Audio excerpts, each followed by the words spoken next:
कितने लोगों का प्रिपेयर्ड है? इंडिया 4 डिस्कस करते हैं, उसके बाद फिर हम सर्वे स्टार्ट करेंगे।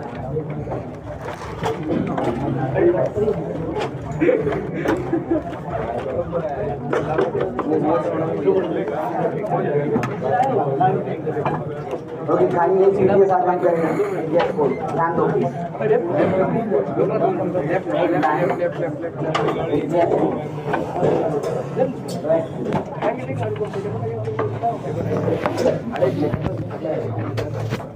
49 मरा जाएगा, छूट जाएगा तुम्हारा।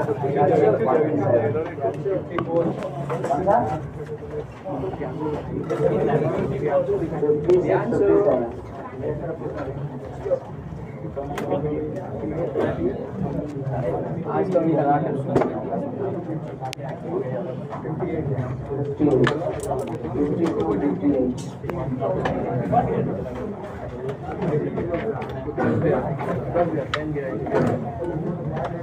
स्टार्ट करें,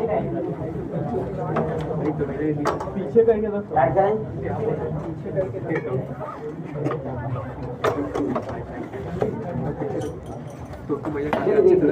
आज एक वीडियो डिस्कस करेंगे, क्योंकि आपके पास भी समय नहीं था और हम लोग आगे प्रोग्रेस करना जरूरी है, इसलिए वीडियो को डिस्कस करेंगे। ठीक है, question number 47 says the length of perpendicular from origin to a line is 7 and the makes one angle 150 degree with the positive direction of y axis. Then the equation of line is what? Okay. It says, ध्यान दो, एक line है जिसका origin से distance 7 unit है, तो 7 unit distance पे तो चारों तरफ हो सकता है, इधर भी इधर भी इधर भी, कहीं पे भी हो सकता है। द सीन इज नेक्स्ट कि बोल रहा है कि it makes an angle 150 degree with the positive direction of Y axis. तो ये वाई एक्सिस का पॉजिटिव डायरेक्शन है, वाई एक्सिस पॉजिटिव है, करेक्ट। तो यहाँ से आपको 150 डिग्री, तो ऐसा कुछ हो सकता है, देखो 150 है ना, ऐसे कुछ आएगा ना, ठीक है, या फिर ऐसे भी आ सकता है, देखो फिर से 150, ठीक है, पॉजिटिव एक्स डायरेक्शन से 150 मतलब पैरेलल इसलिए होगा। तो डेफिनेटली यही दोनों लाइन होगा, ये डिस्टेंस 7 और ये डिस्टेंस भी कितना, तो 7, ये दो लाइन हो सकता है, ठीक है। इसका स्लोप निकालेंगे कैसे और इक्वेशंस निकालेंगे कैसे, वो समझना है आपको। I can say one thing over here कि अगर यहाँ से लाइन ड्रॉ कर दो, अगर ये 150 है, ध्यान दो फिर बात लिखो, अगर ये 150 है पूरा, तो हमको तो ये एंगल खाली चाहिए। ये एंगल कैसे पता चलेगा, ये एंगल कितना हुआ,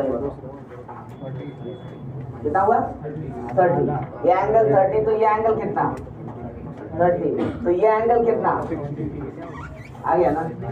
ये line parallel to X axis दिए हैं, तो लाइन का स्लोप क्या हो गया, slope of line, slope of line कितना हो गया बताओ जरा सा, तो tan 60 that is equal to, हो गया, ठीक है। अब लाइन का इक्वेशन लिखना है तो क्या लिखेंगे, let equation of line be y is equal to √3x plus c, ऐसे अभी भी यहाँ पे c निकालना बाकी है ना।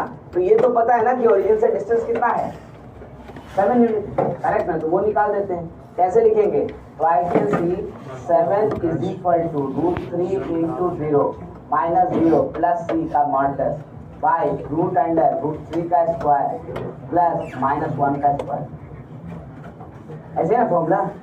ये देखो तो ऊपर में कितना आएगा, मॉड c, और नीचे कितना आएगा, तो 2, इसका मतलब mod c is equal to 14, तो c is equal to plus minus कितना होगा, है ना, तो c की जगह प्लस 14 लिख सकते हैं, और है ना। तो फिर स्ट्रेट लाइन का इक्वेशन क्या हो गया भाई, हमें बताओ जरा सा।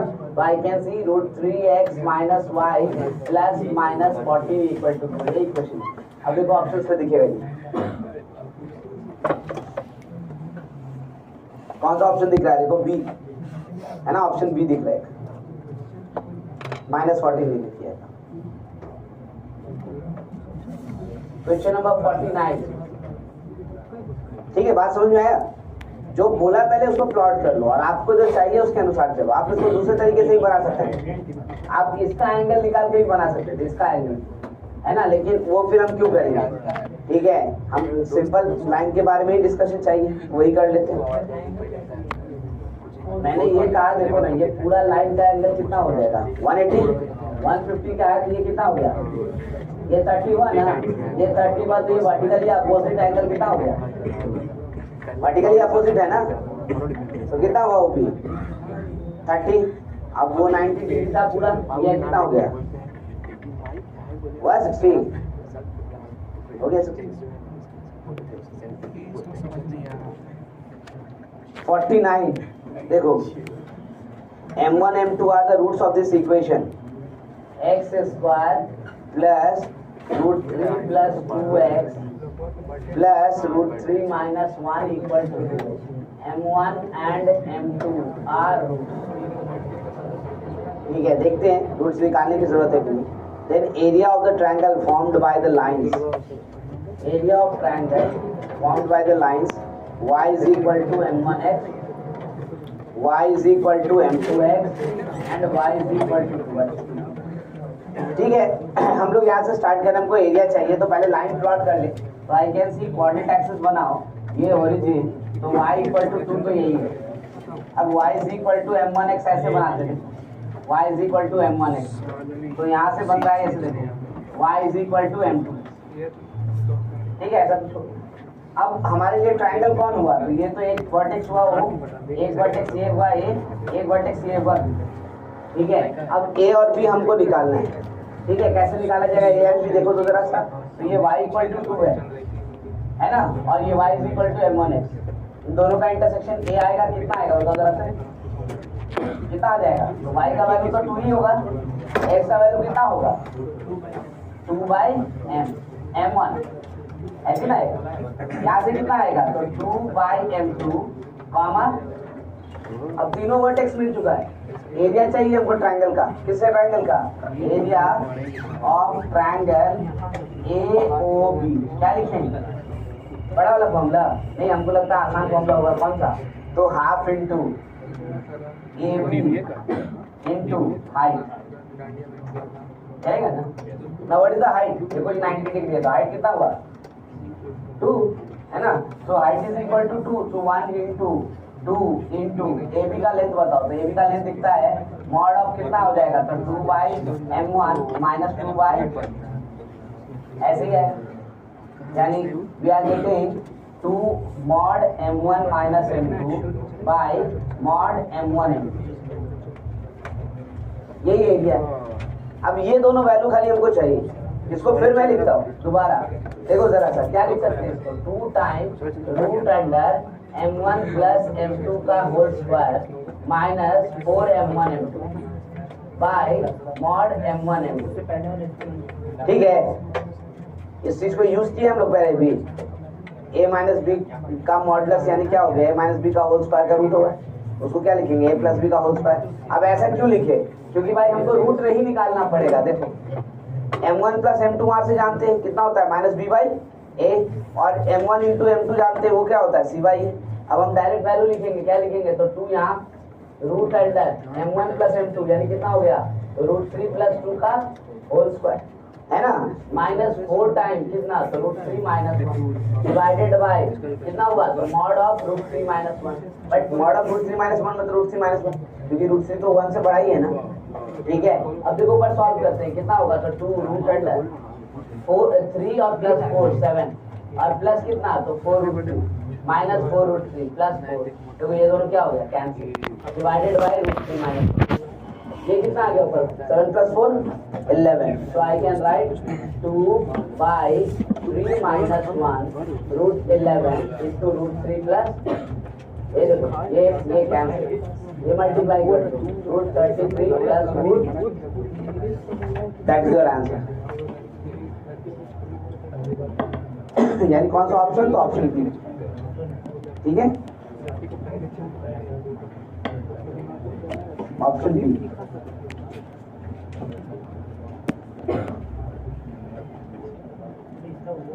फोर्टी नाइन के बाद कौन सा है 52, The locus of the midpoint of the portion intersected between the axis by the line, this one, where p is the constant. Okay, p constant है, alpha parameter. Question of 52. देखिए जरा सा.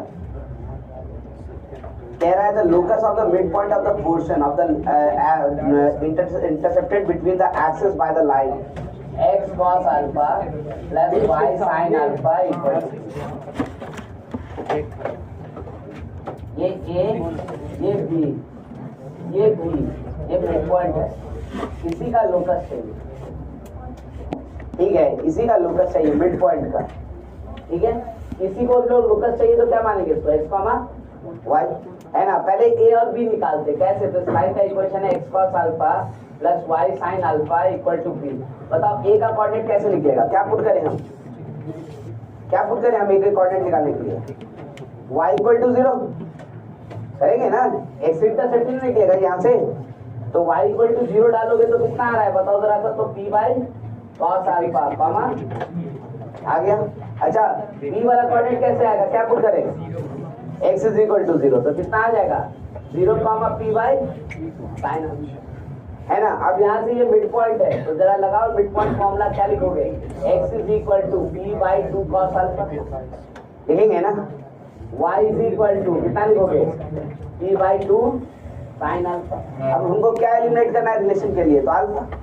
क्या लिख देना? तो p by 2x is equal to cos alpha and p by 2y is equal to sin alpha. बताओ alpha कैसे हटेगा? Sine square alpha plus equal to, तो फिर ये दोनों स्क्वायर करो. b square by 4x square plus b square by 4y square is equal to, है ना. यहाँ से क्या कर सकते हैं कॉमन? तो 1 by X square plus 1 by Y square is equal to 4 by.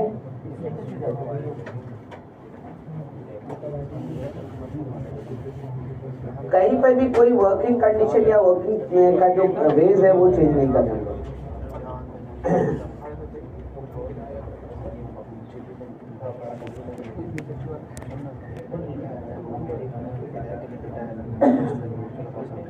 56, 57, 58, 59.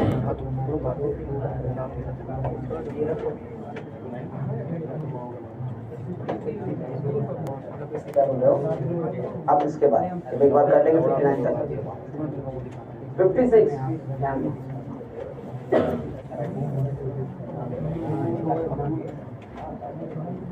if O be the origin, P1 is x1 y1 and P2 x2 y2, 2 points, then OP1 into OP2 cos angle between P1 P2 is equal to what? एकदम आसान question है, basic question है. अब ये बोलो तो किसमें किसका क्वेश्चन है भाई? तो कोऑर्डिनेट से मैं जब लोकेशन ऑफ पॉइंट कर रहे थे तो उसका है. ये हो रहे देखो, यहाँ से ये P1 है, इसको हम लोग क्या लिखेंगे? x1 comma y1. ये P2 है, इसको हम लोग क्या लिखेंगे? x2 comma y2. ठीक है. आपसे क्या निकालने के लिए बोल रहा है? तो आपको निकालने के लिए बोल रहा है, इसको अगर थीटा बोलते हैं तो बोल रहा है OP1 into OP2 cos theta is equal to, यही बोला निकालना कुछ नहीं.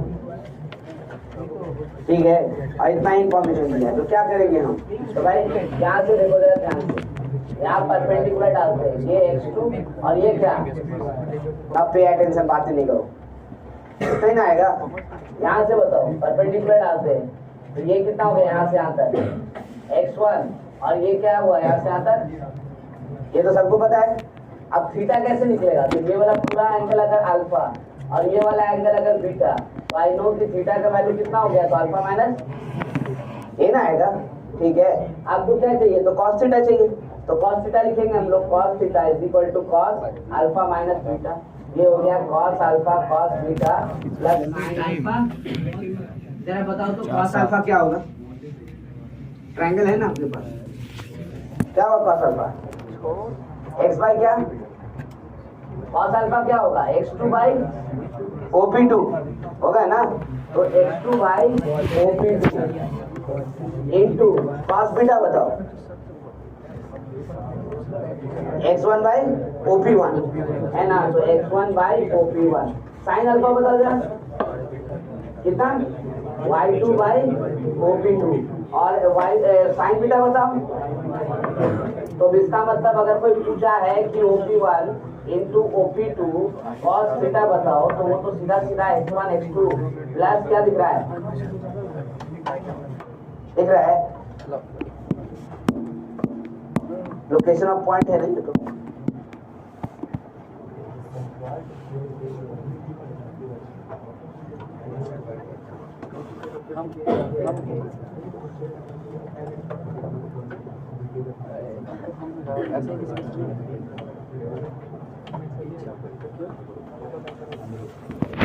थोड़ा स्पेस में तो भी कवर कर ले।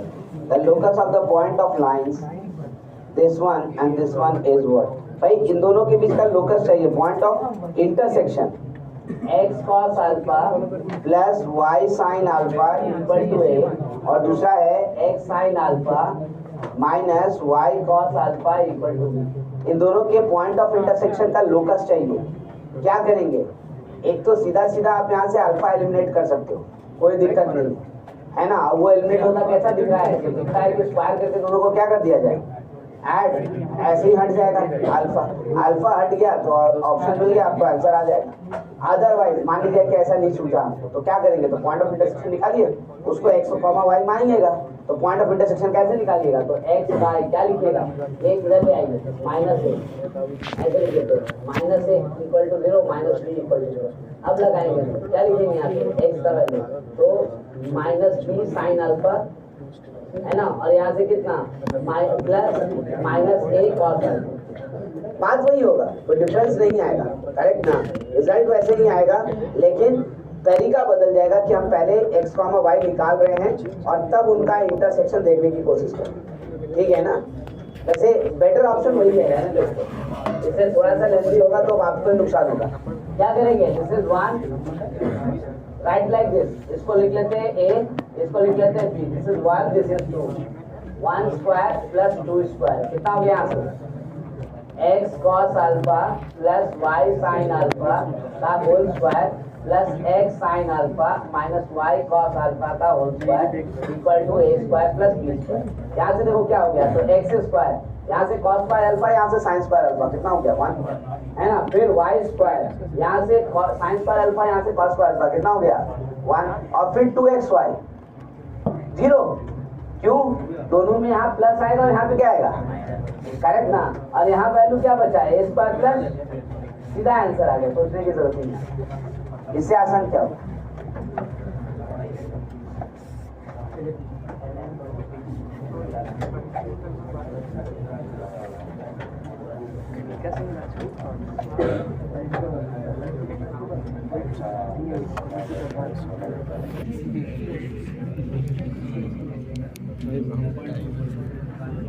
Stop talking, please. बातें नहीं।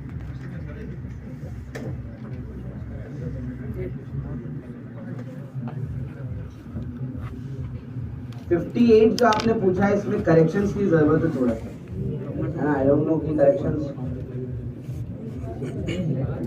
नहीं, ठीक तो है, करेक्ट कर दिया है, करेक्ट किया हुआ है। देखो इसको हटाएं, 47 5 जल्दी करो।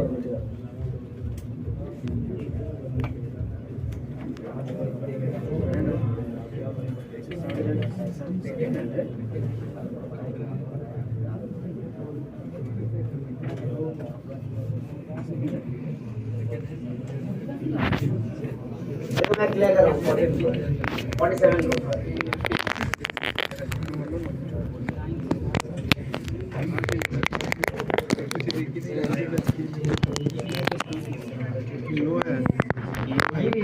Now pay attention please.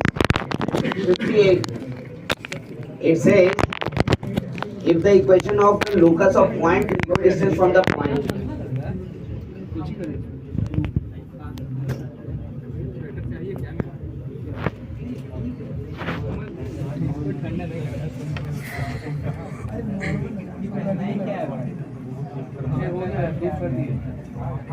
यही चाहिए, ध्यान दो, हमको उसी पॉइंट का लोकस चाहिए, है ना, और वो पॉइंट का लोकस हमको दे दिया है, कंपेयर करके खाली वैल्यू किसका बताना है, तो सी का परसेंट का।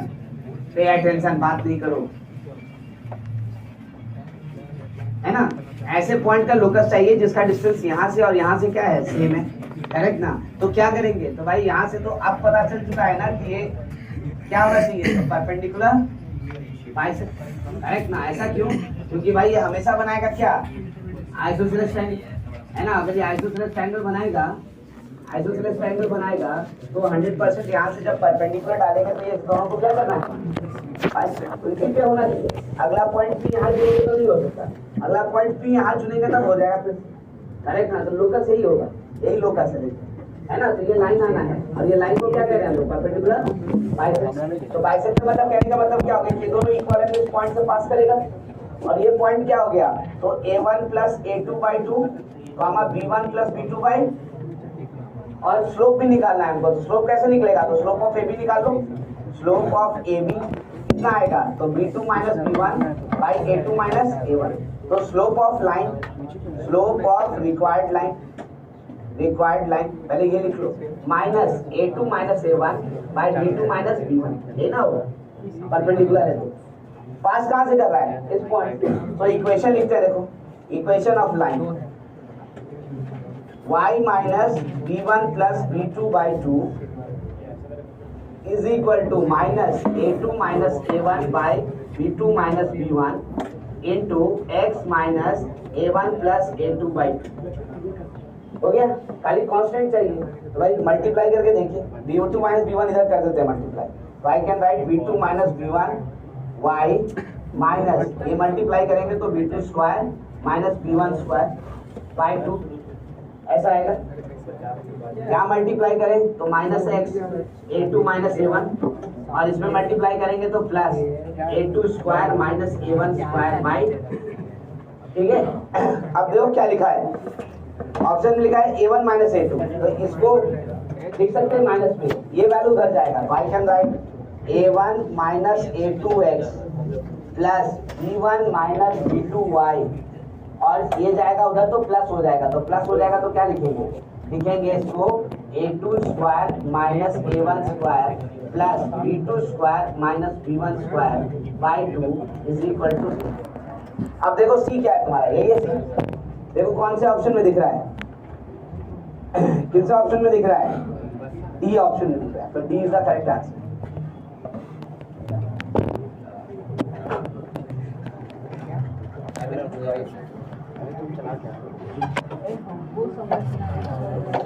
क्वेश्चन नंबर 59 देख लो, आई एम डूइंग हियर, ध्यान दो, बात नहीं करो।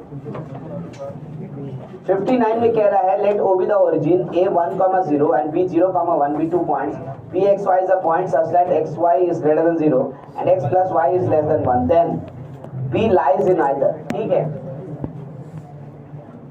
ये origin है 0, 0, ये A है, सॉरी ये A है 1, 0, ये B है 0, 1।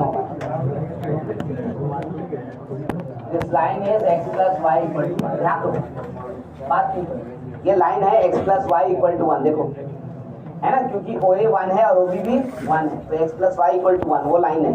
अब आपसे पूछ रहा है वो पॉइंट P जिसके लिए x y ग्रेटर देन 0 और x plus y minus 1 less than 0 हो जाए, P x y such that x y greater than 0 and x plus y minus 1 less than 0, ये ना पूछ रहा है। ठीक है, तो हम एक काम करते हैं ना, हम चेक करते हैं, ये तो लाइन का इक्वेशन है ना, जो लाइन हमको मिला हुआ है, देखो ठीक है। अगर पॉइंट लाइन पे लेते हैं तो 0, लाइन पे नहीं लेते तो एक साइड पॉजिटिव और एक साइड क्या होगा, निगेटिव। हमको कौन सा साइड चाहिए जिसमें क्या आना चाहिए, निगेटिव वही आना चाहिए। तो भाई आप एक पॉइंट, स्टॉप टॉकिंग, आप एक पॉइंट लेके चेक करो, तो आई कैन सी हम ओरिजिन लेके चेक कर लेते हैं। अगर ओरिजिन में निगेटिव आया तो लाइन के इधर वाला सेक्शन होगा, और ओरिजिन में अगर पॉजिटिव आया तो लाइन के उधर वाला सेक्शन होगा। तो सिंपल सी बात है, ये लेके चेक कर लेते हैं। तो आई कैन सी हम ओरिजिन अगर लिखेंगे इसमें तो 0 + 0 - 1, ये वैल्यू कितना आ गया, -1, कितना लेता है। तो फिर किस साइड वाला लाइन है हमारा, इधर वाला, इधर वाला, ये सब उधर नहीं जा सकता है ना, इधर पॉइंट हो सकता है P, उसके अलावा कहीं नहीं जा सकता। लेकिन इस पर ध्यान दो, इस पर ध्यान दो, करेक्ट ना? इस पर ध्यान दोगे तो आप इसको दिखेगा x and y are of same sign, ये ना कह रहा है। अब सेम साइन कह रहा है तो किस क्वाड्रेंट में? या तो फर्स्ट या तो थर्ड, और फर्स्ट और थर्ड को ही सिर्फ देखना है तो फर्स्ट में हम ये ले सकते हैं, ये पार्ट ले सकते हैं ना, और थर्ड में क्या ले सकते हैं? तो थर्ड में तो कुछ भी ले सकते हैं, ठीक है। यानी ये वाला पार्ट और ये वाला पार्ट को हम कंसीडर नहीं कर सकते, तो दोनों सैटिस्फाई करें। तो what is the answer? That p x, y will lie in either inside the triangle or the third part. That's all.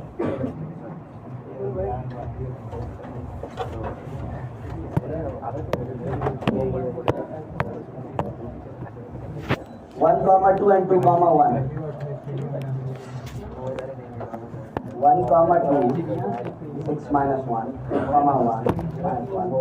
Same side of पहला ऑप्शन सही है, on the opposite side नहीं, गलत है, गलत ऑप्शन नहीं होगा।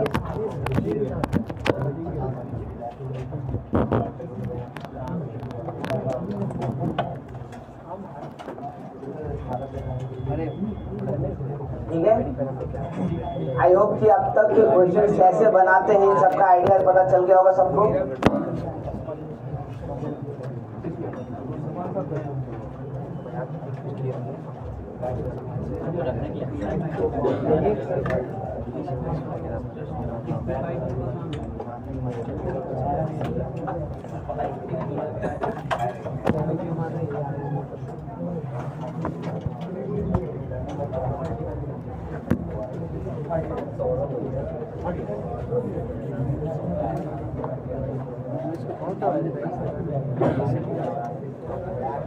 अच्छा, बात नहीं कीजिए, उसको नोट करना एक बार कर लेते हैं। Start with the circles. Last class में हम लोगों ने सर्कल को दो फॉर्मेट में देखा था, एक स्टैंडर्ड इक्वेशन और एक जनरल इक्वेशन। आज उसके आगे से स्टार्ट करेंगे ताकि आज इक्वेशंस की बातें कम से कम खत्म कर दें।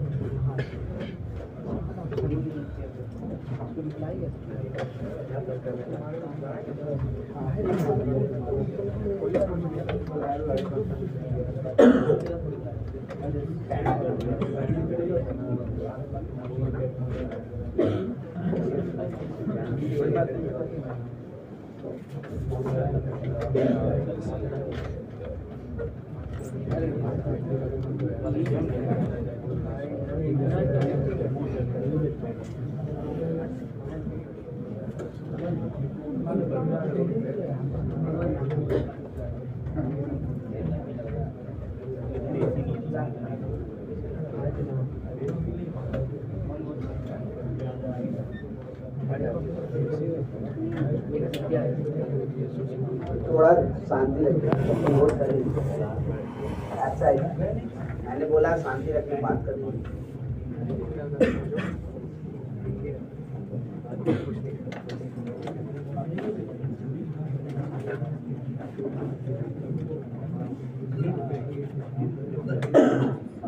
बोलो 58 वाले।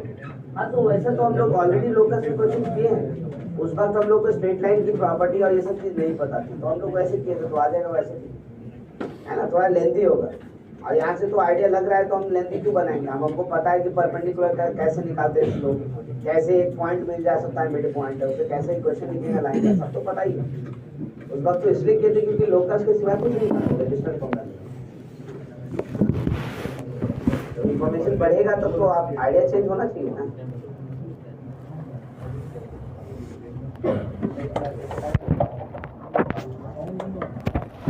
मैं सबको एक बात का डायरेक्शन दे रहा हूँ भाई। देखो, जिस वक्त हम लोग क्लास में कुछ चीजें डिस्कस करते हैं उस वक्त रिस्ट्रिक्शन रहता है कि बहुत सारी चीजें नहीं जानते, लेकिन जैसे जैसे उन सब चीजों को जानने लगेंगे तो आप जज करो कौन बेटर वे और फिर मूव करो, है ना। ऐसा नहीं कि मतलब रिजिड हो गए कि नहीं अब हमको पता है यही काम करना।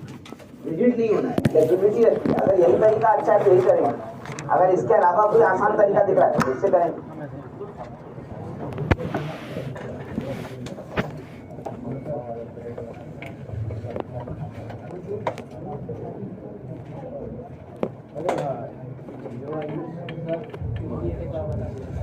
तो 38 में मैंने कहा ऐसे पॉइंट P का लोकस चाहिए जिसका डिस्टेंस A से और B से इक्वल होगा, इक्विडिस्टेंस। तो भाई अब ऐसे A और B फिक्स पॉइंट है तो मार्क कर दिया और P एक पॉइंट ले लिया। अब मुझे दिख रहा है कि P और PB अगर इक्वल चाहिए तो PAB तो एक आइसोसेलेस ट्रायंगल होगा ना। अब आइसोसेलेस ट्रायंगल में जब P से परपेंडिकुलर डालेंगे तो AB को क्या करेगा, वो बाइसेक्ट। अब बताओ P, अगला P अगर चुनेंगे, P को वैरी करना चाहते हैं जबकि कंडीशन नहीं चेंज हो, तो हमेशा आइसोसेलेस ट्रायंगल बनना चाहिए। तो हमेशा P किस पे लाई करना चाहिए, वही लाइन पे जो परपेंडिकुलर है ना। तो एक्चुअली हमको उस लाइन का इक्वेशन चाहिए जो परपेंडिकुलर है किसके, AB के, और AB को क्या कर रहा है, बाइसेक्ट। अब बताओ कैसे चले, लोकस वाले से, डिस्टेंस से, वाले तो ज्यादा अच्छा है ना। पॉइंट निकालें, स्लोप निकालें और आंसर लिखें, वही की।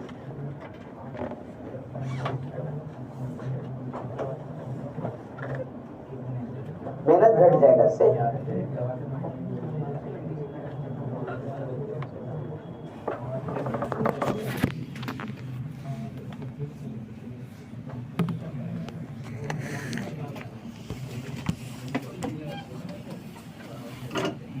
अदरवाइज एक तरीका हम लोग इसको यूज किए थे, वो लोकस में जब कर रहे थे, लोग डिस्टेंस फॉर्मूला के थ्रू उसको बनाएंगे।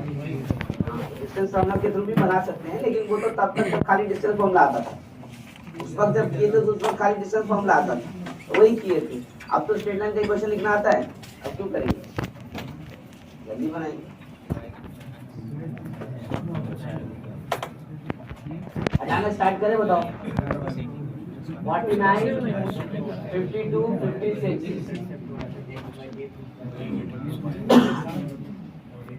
49, 52, 56 हो गया है।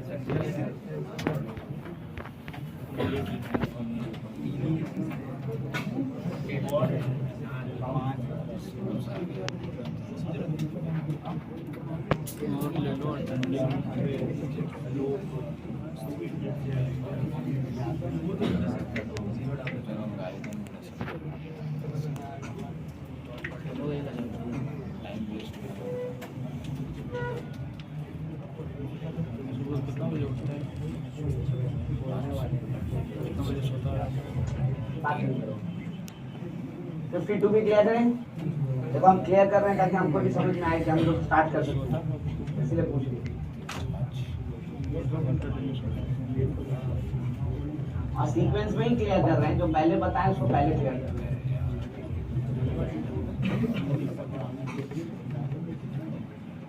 Now I'm waiting for 56 and 57.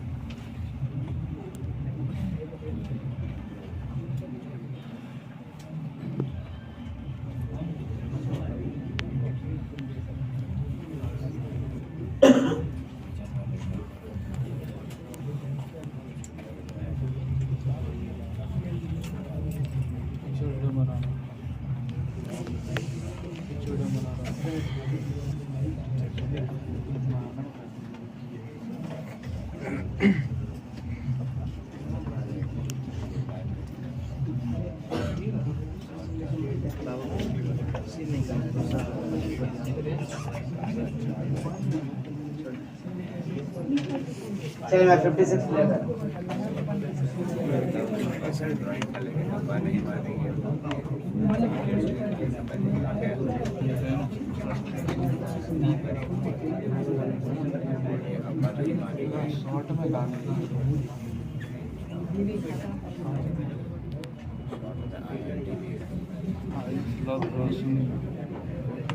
चलिए जिनका लिखना हो गया कम से कम वो एक क्वेश्चन से स्टार्ट करें, ठीक है ना। उसके बाद फिर हम लोग डिस्कशन आगे करते हैं। हम लोग लास्ट क्लास में स्टैंडर्ड इक्वेशंस और general equation of a circle किए थे। वहां से हम लोग रेडियस और सेंटर निकालने का तरीका देख चुके थे, करेक्ट ना। मैं एक इक्वेशन लिख रहा हूँ, आप इसमें से वापस रेडियस और सेंटर निकालिए तब तक, उसके बाद मैं क्लियर करूंगा इन सबको। तो स्टार्ट करते हैं हम लोग फिर आगे, ठीक है। Find radius and center of the circle, 3x square plus 3y square plus 6x plus 4y minus 2 is equal to 0.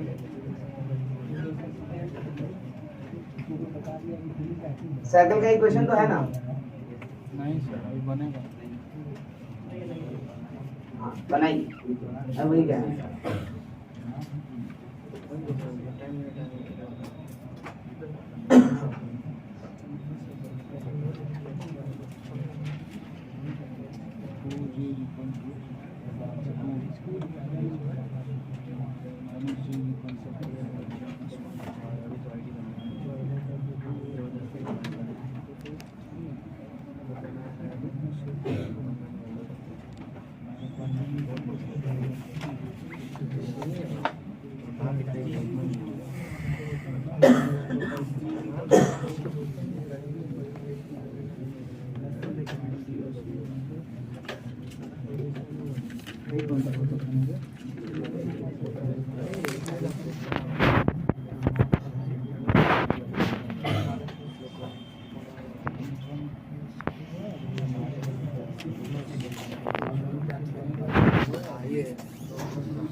तो स्ट्रेट लाइन कंप्लीट हो गया, अब तक कोई लिखने तो नहीं रहा है, तो मैं वहाँ क्लियर करूँगा, स्टार्ट करते हैं।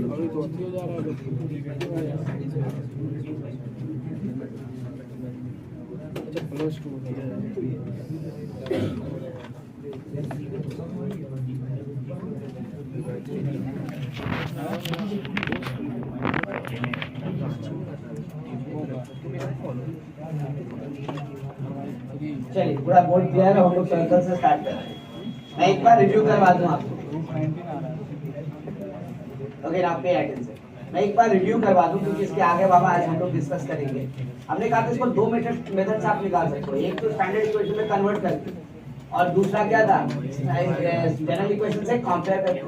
जनरल इक्वेशन से अगर कंपेयर करके निकालोगे उसको हम लोग मेथड 1 कह रहे थे क्योंकि यही हमारे लिए बेटर मेथड था। मेथड 1 किससे कंपेयर कर रहे थे, तो general equation. Now what was the general equation? देखो पहला प्राइमरी कंडीशन ये है कि आप इसको ध्यान रखें, याद रखें, तब आगे की बात करें क्योंकि बहुत सारी ज्योमेट्रीज के अंदर इन्वॉल्व होने वाली है। तो अगर बेसिक इंफॉर्मेशन मिसिंग होगा तो बाकी सब गड़बड़ा जाएगा। हालांकि लिखना इतनी बार है कि याद तो हो ही जाएगा, लेकिन फिर भी हम लोग इनिशिएशन में ही पहले कर लें, ये एफर्ट लिखते लिखते याद ना हो, याद हो जाए तब आगे बढ़े, है ना। तो जनरल इक्वेशन क्या था बताओ सर्कल का? x square plus y square plus 2gx plus 2fy plus c equal to, है ना। यहाँ से हम लोग सेंटर भी डिटरमाइन किए थे, कितना किए थे बताओ जरा सा? -g minus and what was radius under root g square plus f square minus, that was done. अब पे अटेंशन, बातें नहीं करो। यहाँ से कंपेयर करें तो भाई सर्कल का जो इक्वेशन आपको दिया हुआ है वो सर्कल का इक्वेशन नहीं है, क्यों? क्योंकि x स्क्वायर और y स्क्वायर का कोएफिशिएंट 1 नहीं है, तो पहले उसको 1 बनाया जा सकता है क्या दोनों को? तो ये 3 से डिवाइड करके बनाया जा सकता है, तो डिवाइड करेंगे। तो x square plus y square plus 2x plus 4/3y minus 2/3 equal to, now this is the equation given. ये सर्कल का इक्वेशन है ना। अगर ये सर्कल का इक्वेशन है तो कंपेयर करें इसको, सेंटर निकलेगा कैसे? तो यहाँ पे x का कोएफिशिएंट 2g है, यहाँ पे x का कोएफिशिएंट क्या है? तो 2, तो I can see 2g is equal to 2, इसका मतलब minus g is equal to कितना हो गया, है ना। तो -1 x कोऑर्डिनेट हो गया सेंटर का, करेक्ट ना। नेक्स्ट वन y कोऑर्डिनेट के लिए तो -f चाहिए, यहाँ से y का कोऑर्डिनेट है 2f और यहाँ से 4/3, तो 2f इज इक्वल टू 4/3, इसका मतलब -x इज इक्वल टू -2/3। बिल्कुल डिफिकल्ट नहीं है ना, फिर मैं बार-बार नहीं बोलूंगा, सुनो ध्यान। डिफिकल्ट बिल्कुल नहीं है, आपको बस कंपेयर करना है, इससे ज्यादा कुछ नहीं करना है ना। आपका देखो सेंटर रेडी हो गया, सेंटर आपका रेडी हो गया, कितना था? -g, -f, यानी कि -1, -2 है ना, ऐसे हुआ ना, ठीक है। Now will go for radius. Radius क्या लिखा हम लोगों ने बताओ? रेडियस है हमारे पास root under g square plus f square minus c, तो g स्क्वायर तो यही यानी -1 का स्क्वायर तो 1 का स्क्वायर प्लस 2/3 का स्क्वायर, है ना, और माइनस ऑफ -2/3 है पास, ठीक है। तो हमें क्या मिल गया एक्चुअली? देखो तो रूट अंडर 1 + 4/9 और प्लस 2/3, एलसीएम ले लो 9, यहाँ क्या हो गया 9 प्लस 4 प्लस 6, ये क्या हुआ 10 19 रूट होगा, so root under 19 by 3 got है ना। तो बिल्कुल डिफिकल्ट वर्क नहीं है, आप इस चीज को आराम से कैलकुलेट कर सकते हैं। अपार्ट फ्रॉम दैट ध्यान दो, इसके अलावा क्या कर सकते हैं हम, मतलब इसके अलावा आपको दूसरा मेथड था कि स्टैंडर्ड इक्वेशन में कन्वर्ट कर दिया। अगर मान लीजिए कंफ्यूजन भूल गए क्या था जनरल इक्वेशन, किससे फॉर्म करते हैं, हालांकि करते करते नहीं भूलेंगे, लेकिन फिर भी एक तरीका तो आपके पास है, वो मेथड 2 के नाम से है ना। मेथड 2 से हम लोग कैसे निकालते थे, तो we are using standard equation. Standard equation क्या था भाई बताओ, x माइनस x1 का प्लस y माइनस y1 का इज इक्वल टू, जहाँ पे x1 y1 सेंटर था और r1 क्या था, r क्या था रेडियस। x1 कैसे निकालेंगे, तो इसको 0 करो, x का वैल्यू x1 आ जाएगा, इसको 0 करो, y का वैल्यू क्या आ जाएगा, पक्का ठीक है ना। तो इस फॉर्मेट में चेंज करना है, तो कैसे चेंज करेंगे, तो I can see x square plus y square plus 2x plus 4/3y minus 2/3 equal to सारा x वाला टर्म एक साथ, तो सारा x वाला टर्म को एक साथ लिख लेते हैं, x स्क्वायर प्लस 2x, सारा y वाला टर्म एक साथ, तो y स्क्वायर प्लस 4/3y, और कांस्टेंट उधर भेज दो 2/4। लेकिन ऐसे नहीं चलेगा, स्टैंडर्ड इक्वेशन तो होल स्क्वायर है, तो इसको कन्वर्ट कीजिए किसमें, होल स्क्वायर। होल स्क्वायर में कन्वर्ट कीजिएगा तो इधर क्या ऐड कीजिएगा, x square plus 2x plus क्या 1, तो फिर यहाँ पे y square plus 2 into 2/3y, तो क्या ऐड होगा 4/9, इधर क्या होगा तो 1 प्लस 2/3 प्लस 4/9, ऐसे ही है ना। यानी वी कैन सी हमारा इक्वेशन जो है वो कन्वर्ट हो गया x प्लस 1 का whole square plus y plus 2/3 का whole square is equal to 19/9। यानी अब हम लोग डायरेक्ट कह सकते हैं x कोऑर्डिनेट क्या होगा सेंटर का, कौन बताएगा, ये जहां ये 0 होगा वही x कोऑर्डिनेट होगा, ये 0 कहां हो रहा है -1, y कोऑर्डिनेट कौन बताएगा y1, तो कितना होगा -2/, और रेडियस कितना यार स्क्वायर है ना, तो फिर क्या रेडियस बोले रूट 19/, सेम वैल्यू। तो दोनों में से कोई तरीका आप अपना सकते हैं, लेकिन ध्यान रहे हम इसको मेथड 2 इसलिए कह रहे हैं क्योंकि ये ऑल्टरनेट मेथड, अगर भूल गए जनरल इक्वेशन कुछ इंफॉर्मेशन मिस हो रहा है तब हम लोग इधर पढ़ेंगे, नहीं तो इधर पढ़ेंगे बार बार तो दिक्कत हो जाए, है ना। तो जनरल इक्वेशन पे ध्यान ज्यादा देना है, ठीक है। हाँ सेम नहीं रहा तो वो सर्कल होगा ही नहीं, है ना। कोई और कर्व हो सकता है लेकिन वो सर्कल नहीं, ठीक है। देखो सेकंड डिग्री का हर कर्व हम डिसाइड करेंगे कि क्या है कौन सा है, लेकिन अभी नहीं, धीरे धीरे, अभी हम लोग को सर्कल ही पढ़ना है। इसके बाद फिर आप स्ट्रेट लाइन करेंगे तब हमको बात समझ में आएगा कि क्या कहना चाहते हैं, कैसे कहना चाहते हैं, ठीक है। लेकिन पहले सर्कल कंप्लीट करें फिर, ठीक है। तो आज स्टार्ट करें टेक्स्ट को ना, प्लीज थोड़ा सा ध्यान दे दो। हम स्टार्ट कर रहे हैं जनरल इक्वेशन से ही।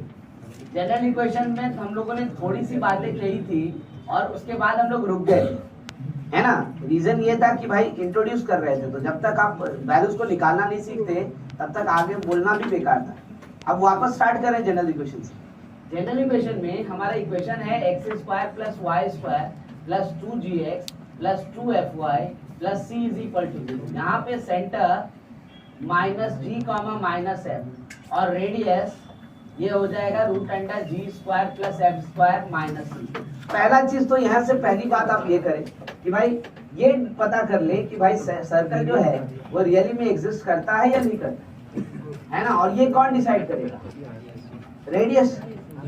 देखो ना, अगर ये रूट के अंदर वाला वैल्यू निगेटिव हो जाए तो क्या भाई रियल सर्कल एग्जिस्ट करेगा, नहीं, वो तो इमेजिनरी हो जाएगा, करेक्ट ना। यानी पहला पार्ट तो यही है कि वी कैन डिसाइड कि ये 3 केसेस में वर्क करेगा। Case 1 root under g square plus f square minus c greater than 0 implies real circle,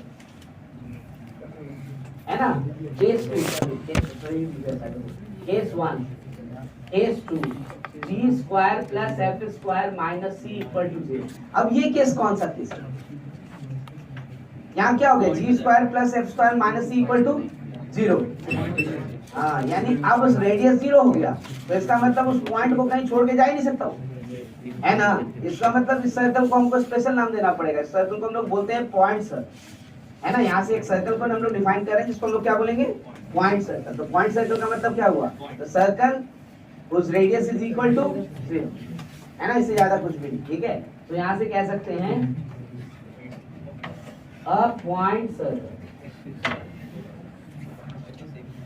now what is point circle, definition लिखिए पॉइंट सर्कल का भाई। तो हम लोग लिख रहे हैं a circle whose radius is equal to 0 is known as a point circle, है ना। इस बार इसके बाद क्वेश्चन ने सिर्फ और सिर्फ नाम रख देना है पॉइंट सर्कल, वो नहीं बताएगा पॉइंट सर्कल क्या, लेकिन बोल देगा इट्स अ पॉइंट सर्कल। आपको खुद समझना पड़ेगा पॉइंट सर्कल कह रहा है, इसका मतलब उसका रेडियस क्या होगा, है ना। ये बात समझिए, और इसका यूज भी करेंगे हम लोग और बहुत फ्रीक्वेंट इस्तेमाल करेंगे, इस बात को ध्यान में रखिएगा। Okay, case 3 finally g square plus f square minus c less than 0 implies क्या, no real circle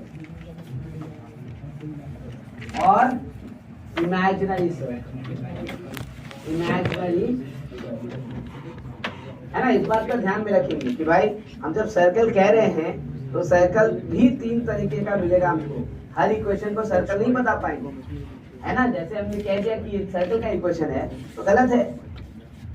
अगर ये रियल सर्कल का इक्वेशन है तो it has to be either case 1 और case 2, it should not be case 3, ठीक है।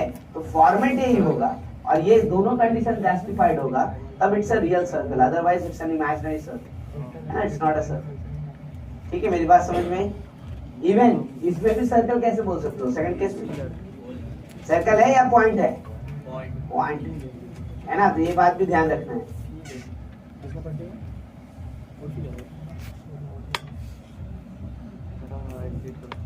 अब आगे बढ़ रहे हैं, इंफॉर्मेशन बेसिस पे हम लोग कैसे इस चीज को सेग्रीगेट करें, उसके बाद फिर कुछ और देखेंगे इक्वेशंस लिखने का तरीका।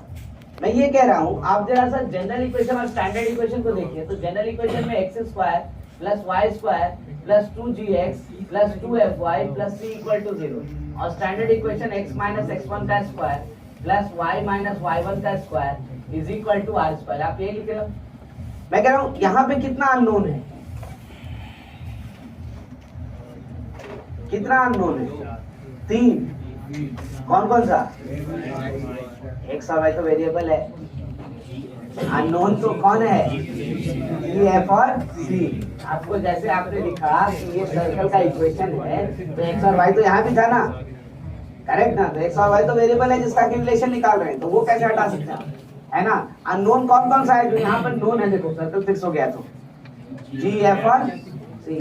तो कितने अननोन है भाई, तो 3, है ना। तो इसके अनुसार 3 इंफॉर्मेशन चाहिए या 3 इक्वेशन बताइए, तब हम तीनों वैल्यू निकाल पाएंगे, करेक्ट ना। यहाँ पर जरा ध्यान से देखो स्टैंडर्ड इक्वेशन, यहाँ कितने अननोन है, सेंटर और रेडियस, 2 ही नजर आता है। नहीं, आप हमको सेंटर बता दीजिए, हमको रेडियस बता दीजिए, मेरा काम हो जाएगा। लेकिन आप एक बात ध्यान से देखिएगा कि जब भी हम सेंटर निकाल रहे हैं इस केस में, तो हम 2 बार 0 कर रहे हैं। एक बार किसको 0 कर रहे हैं और एक बार किसको कर रहे हैं, तो मतलब वो एक इन्फॉर्मेशन नहीं, वो 2 पार्ट में डिवाइडेड है। कभी कभी जो इन्फॉर्मेशन देता है वो सिर्फ एक पार्ट का देता है, दूसरे पार्ट का नहीं देता है। तो आप उसको 2 इन्फॉर्मेशन अगर कहेंगे तो आप मिस्टेक करेंगे, करेक्ट ना। तो भाई हमने जब स्टार्ट किया था लोकस, तो डेफिनेशन वहीं से स्टार्ट किया था कि भाई सेंटर होना चाहिए और रेडियस होना चाहिए। तो आप सेंटर को अगर एक ही बात समझ रहे हो तो इन्फॉर्मेशन देते वक्त वो एक बात नहीं रहता, वो कितने बात में बदल जाता है। तो एक एक्स कोऑर्डिनेट वाला अलग और वाई कोऑर्डिनेट वाला, मैं एग्जांपल के थ्रू आपको बताऊंगा कैसे अलग हो जाए, ठीक है ना। तो भाई इस हिसाब से सोचिएगा कि हम लोगों को कितना इन्फॉर्मेशन चाहिए। तो भाई यहाँ के अनुसार भी एक्स कोऑर्डिनेट के बारे में सोचेंगे तो एक इन्फॉर्मेशन, वाई कोऑर्डिनेट के बारे में सोचे तो एक इन्फॉर्मेशन, और रेडियस के बारे में सोचे तो एक इन्फॉर्मेशन। यानी टोटल कितना इन्फॉर्मेशन चाहिए एक यूनिक सर्कल के लिए, 3, करेक्ट ना, क्योंकि 3 इन्फॉर्मेशन निकालना है हमको, करेक्ट। तो भाई एक सबसे इंपॉर्टेंट सा फैक्ट यहाँ पे मैं लिख रहा हूँ, नोट, है ना, जिस पर ध्यान रखेंगे और यहीं से हम लोग बातों को स्टार्ट करके डिस्कस करना कि given any 3 non collinear point there exists a unique circle। ठीक है भाई, यहीं से हम इस बात को मेंशन कर रहे हैं कि आपको 3 इक्वेशन चाहिए जिसको सॉल्व करके आप सर्कल का यूनिक इक्वेशन निकालेंगे। तो 3 इंफॉर्मेशन कैसे निकालेंगे आप, 3 इक्वेशंस कैसे निकालेंगे आप? तो 3 पॉइंट देगा तब ना। पहला पॉइंट सेटिस्फाई किया, फिर दूसरा पॉइंट सेटिस्फाई किया, फिर तीसरा पॉइंट सेटिस्फाई किया, तो 3 इक्वेशन बना, तो आप उसको सॉल्व कर पाएंगे। तो भाई 3 पॉइंट दिया रहेगा तो यूनिक सर्कल बनेगा। तो इसका मतलब 3 पॉइंट से कम में काम नहीं चलेगा। समझ रहे हो बात को? 3 इंफॉर्मेशन तो आपको चाहिए ही चाहिए मिनिमम, जिस तरह से कि यूनिक सर्कल बन पाए, नहीं तो नहीं। ठीक है, आई होप मेरी बात समझ में आई। लेकिन उसमें एक टर्म और जोड़ेगा, खाली 3 पॉइंट की बात नहीं की। 3 पॉइंट कैसा होना चाहिए? Non collinear. क्यों भाई? जब वो स्ट्रेट लाइन बन जाएगा तो ऑब्वियस कोई सर्कल पास नहीं कर सकता। देखो ना, आप ग्राफ बनाते, मैं यहीं पे फिगर बनाता हूँ, ऐसे फिगर बनाते। बताओ, ये सर्कल है, ये स्ट्रेट लाइन पास किया, बताओ स्ट्रेट लाइन कितने पॉइंट पे सर्कल को कट किया? तो भाई तीसरा पॉइंट इसी स्ट्रेट लाइन पे लेते, सर्कल उससे पास करेगा क्या? भूल के भी नहीं करेगा, कभी नहीं करेगा। करेक्ट ना? मान लीजिए एक पॉइंट ये ले लीजिए, एक पॉइंट ये ले लीजिए, एक पॉइंट ये लीजिए, बताओ तीनों से पास कर। तो आप अगर 3 पॉइंट देंगे तो ये भी ध्यान रखिएगा कि तीनों एक लाइन पे नहीं होना चाहिए, यानी ट्रायंगल बनना चाहिए। करेक्ट ना? ट्रायंगल अगर बनेगा तो सर्कल बनेगा, ट्रायंगल नहीं बनेगा तो सर्कल नहीं। करेक्ट ना? तो तीनों पॉइंट्स जो चाहिए वो नॉन कोलिनियस है। ठीक है, यानी पहला पार्ट क्वेश्चन का जो हम कहें, यानी पहला फॉर्मेट क्वेश्चन का, भाई ये क्वेश्चन तो हम लोग बहुत आसानी से बना सकते हैं। देखो, find the equation of circle passing through 0,0, 3,0 and 2,1। नहीं कर सकते अब हम लोग इस क्वेश्चन को? कैसे भाई? तो देखिए ना, आपके सामने लिखा हुआ है 3 पॉइंट चाहिए था, तीनों पॉइंट दिए, और तीनों पॉइंट क्या नहीं चाहिए था? एक लाइन पे। तो तीनों पॉइंट एक लाइन पे है क्या? नहीं है ना? तो 100% हम लोग इससे सर्कल का इक्वेशन निकाल सकते हैं। कैसे निकालेंगे? एक बार निकालिए, इसको स्टार्ट कीजिए यहाँ से।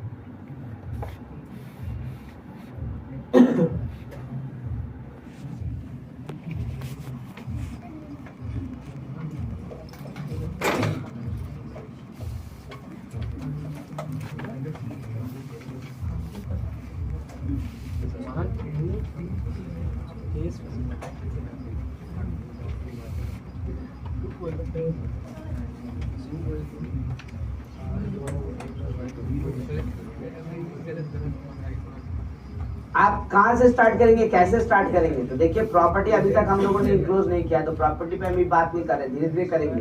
लेकिन सबसे पहला फैक्ट आपको यही दिखाने की कोशिश करते हैं कि देखिए, आप जनरल इक्वेशन से स्टार्ट कर सकते हैं। जनरल इक्वेशन में पहला पॉइंट सेटिस्फाई करेगा तो रिलेशन आएगा किसमें? जी, एफ और सी में। फिर दूसरा पॉइंट रखेंगे तो फिर रिलेशन आएगा किसमें? जी, एफ और तीसरा रखेंगे तो फिर जी, एफ और सी में। तो 3 अननोन, 3 इक्वेशन रेडी, सॉल्व कर सकते हैं। अब बोलो स्टैंडर्ड इक्वेशन लेंगे तो क्या गलती है? कोई दिक्कत नहीं। फिर रिलेशन किसके किसके बीच में आएगा? x1, y1 और r, है ना? फिर दूसरा वाला भी x1, y1 और r, तीसरा वाला भी x1, y1 और, तो भाई 3 अननोन तो फिर वहां भी है ना। करेक्ट ना? तो भूल से भी गलती नहीं कीजिएगा कि उसको एक ही समझ लीजिए। इंफॉर्मेशन देने के बाद वो अलग अलग हो जाता है। ठीक है, बेटर कौन सा है तुम्हारे पास? तो हमको तो लगता है जनरल इक्वेशन से चल सकते हैं। देखो, स्टार्ट करते हैं। Let the equation of circle be x square plus y square plus 2gx plus 2fy plus c equal to, अब मान लेते हैं, ठीक है ना? और एकदम इजी फैक्ट ध्यान रखोगे ना, 1 passes through 0,0। इसका मतलब क्या हो गया बताओ? x के जगह 0, y की जगह भी 0, तो ये भी 0, ये भी 0, ये भी 0, बचा क्या? सी का वैल्यू आ जाएगा। करेक्ट ना? यानी इक्वेशन रिड्यूस हो गई। ठीक है, अगेन 1 passes through कौन सा पॉइंट दूसरा बताओ 3, है ना, तो y की जगह 0 लिखना है और x की जगह क्या रखना है, तो 3, तो लिखते हैं यहाँ से क्या हो जाएगा ये 9, ये कितना हो जाएगा 0 प्लस कितना 6g प्लस कितना 0 plus c is equal to, but c तो ऑलरेडी हमको मिल चुका है कितना है, तो फिर यहाँ से किसका वैल्यू निकल गया g का, तो g का वैल्यू कितना आया, तो देखो तो मुझे दिख रहा है 2g का वैल्यू आया हमको, 2g का वैल्यू कितना आया g माइनस 3 है ना, हमने 2g छोड़ दिया, क्यों, क्योंकि हमारे इक्वेशन में तो 2g ना है, ये g है, वही रख दिया, ठीक है। अच्छा अब एक पॉइंट और चाहिए हमको, तो ठीक है चलो अब इस बार हम क्या करते हैं, तो I can know 1 passes through कौन सा पॉइंट बताओ, तीसरा वाला passes through कौन सा पॉइंट 2, अब लिखिए वैल्यू, तो x स्क्वायर की जगह पे 2, तो यानी 4 प्लस 1 प्लस क्या हो गया, तो 2 लिखेंगे तो 4g है ना, फिर नेक्स्ट कितना, तो 1 लिखेंगे तो 2f और प्लस c इक्वल टू, अब देखो तो जरा से यहाँ से भाई c का वैल्यू तो हमको पता है कितना है, 2g का वैल्यू जानते थे -3, तो ये कितना हो गया -6, तो ये हो गया 5 -6 plus 2f is equal to 0, इसका मतलब 2f का वैल्यू कितना दिख रहा है, आगे देखो, यानी अब सर्कल का इक्वेशन बताओ, इक्वेशन ऑफ सर्कल कितना दिखेगा बताओ, x square plus y square plus 2g की जगह क्या लिखे -3, तो इट विल बी -3x और 2f की जगह पे 1, तो प्लस y है ना, और c की जगह पे क्या, कुछ नहीं, हो गया, ठीक है। तो पहली बात इंफॉर्मेशन सफिशिएंसी की किए हम कि कितना इंफॉर्मेशन रहेगा, तो श्योर रहो कि आप यूनिक सर्कल डिटरमाइन कर पाओगे, और कैसे कर पाओगे ये भी प्रोसेस है।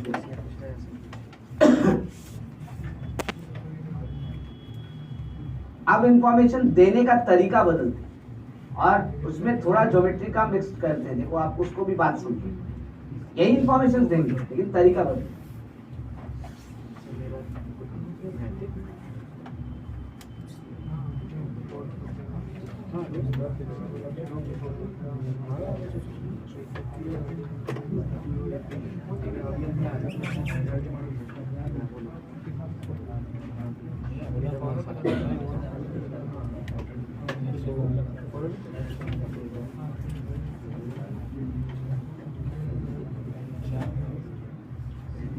Circle touching axis, ध्यान दो बातें, अगर सर्कल एक्सिस को टच कर रहा है तब का केस, मतलब ये कैसा इंफॉर्मेशन है, ये हिडन इंफॉर्मेशन है, लेकिन अगर आपको एक बार पता चल जाए तो हिडन है ना, तो बात वहीं से स्टार्ट करते हैं। तो हम अगर कोई ऐसे लिख रहा है, ध्यान से, सर्कल ऐसे है सपोज करो, और वो एक्स एक्सिस और वाई एक्सिस को है ना, जरा मुझे बताओ एक्स एक्सिस वाई एक्सिस को टच कर रहा है ना, ठीक है, ऐसे सर्कल बना दिया। अब मुझे जरा सा ये बताओ कि और क्या है, कितना इंफॉर्मेशन चाहिए, ये जो इंफॉर्मेशन दिया इसके अनुसार क्या हुआ भाई, इसके अनुसार अगर सेंटर यहाँ पे होगा सी, तो दिख रहा है कि ये परपेंडिकुलर डिस्टेंस पर ये परपेंडिकुलर डिस्टेंस, देखो क्या होगा रेडियस, ये दोनों किसके बराबर रेडियस, तो ये भी r और ये भी क्या होगा ना, ठीक है। तो सेंटर का जो कोऑर्डिनेट होगा वो क्या होगा r कॉमा, यानी आप हमको सिर्फ और सिर्फ क्या बताइएगा रेडियस, और बताइएगा कि सर्कल जो है वो एक्सिस को क्या कर रहा है टच, इससे हमारा काम चल जाएगा क्योंकि सेंटर में मिल जाएगा और क्या मिल जाएगा रेडियस। लेकिन एक चीज इंपॉर्टेंट, वहां भी यूनिक सर्कल मिलना मुश्किल हो जाएगा क्योंकि ये सेंटर डिपेंड करने लगेगा किस पे, तो कोऑर्डिनेट पे। अगर यही सर्कल, ध्यान दो, यही सर्कल हम यहाँ प्लॉट कर देते, सपोज करो यहाँ प्लॉट कर देते हैं, अब बताओ सेंटर क्या होगा इसके, रेडियस आपको सेम देते, रेडियस से जार, बट सेंटर बदलेगा ना क्योंकि डायरेक्शन बदल रहा है कि नहीं, डायरेक्शन बदल रहा है तो एक्स कोऑर्डिनेट क्या हो जाएगा -r, तो सेंटर इस केस में क्या हो जाएगा, तो -r, ठीक है। तो ध्यान में रखिएगा 3 इंफॉर्मेशन स्टेटमेंट फिर भी चाहिए। एक तो एक्सेस को टच कर रहा है, वेलकम, लेकिन ये भी बताइए कि किस कोऑर्डिनेट से, ठीक है। और फिर प्लस साइड इसमें क्या चाहिए हमको, radius, then we can determine, ठीक है। यानी क्वेश्चन कैसा होगा, तो क्वेश्चन ऐसा होगा, फाइंड द इक्वेशन, ध्यान दो, फिर क्वेश्चन वैरी करने लगेगा, उसके बाद आप परेशानी में पड़ जाओगे। Find the equation of circle which touches the axes from 4th quadrant with 3 unit radius। I hope अब निकाल सकते हैं इसका क्वेश्चन तुरंत।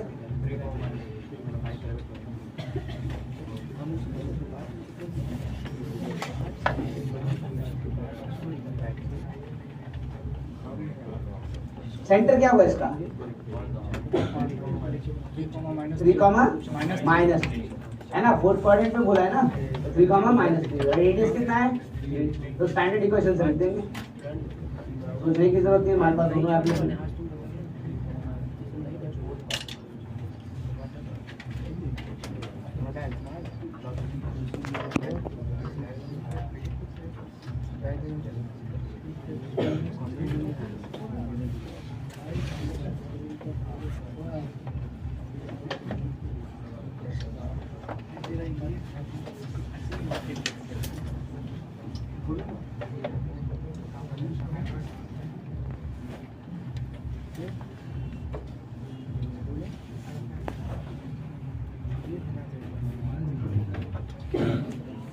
कैसा होगा भाई, तो दिख रहा है कि ये एक्स एक्सिस, ये वाई एक्सिस, और हमारा सर्कल जो है दोनों एक्सिस को टच कर रहा है, लेकिन किस कोऑर्डिनेट में भाई, तो थर्ड, तो इसका 4th नंबर, तो सेंटर क्या होना चाहिए, तो minus, sorry, r comma minus, ऐसे ही हो, तो सेंटर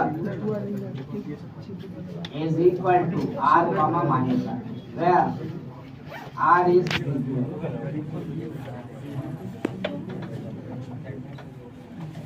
क्या बोल रहे हैं, बात नहीं करो, है ना। तो centre r, radius r, r 3 given है, तो इसका मतलब सेंटर कितना हो गया, तो सेंटर हो गया 3, -3, और रेडियस तो 3 है ही, तो इक्वेशन क्या हो गया, इक्वेशन इज x - 3 का स्क्वायर प्लस y + 3 का स्क्वायर इज इक्वल टू 9।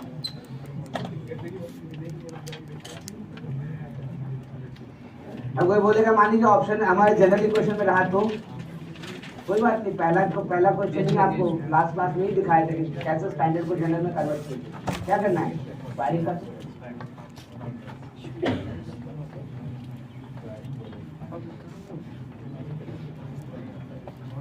ठीक है। तो ध्यान में रखिएगा, सिर्फ और सिर्फ एक्सिस को टच कर रहा है ऐसे, आप एक सर्कल नहीं बना पाएंगे, उस केस में आप कितने सर्कल बना पाएंगे, 4। अगर सिर्फ ये कह दे कि रेडियस 3 ही यूनिट है और एक्सिस को टच कर रहा है, ये नहीं बताया 4th क्वाड्रेंट से, तो इसका मतलब कितना सर्कल बनेगा, 4, चारों क्वाड्रेंट से एक बन सकता है ना, क्योंकि प्लस माइनस तो वैरी करेगा ना दोनों।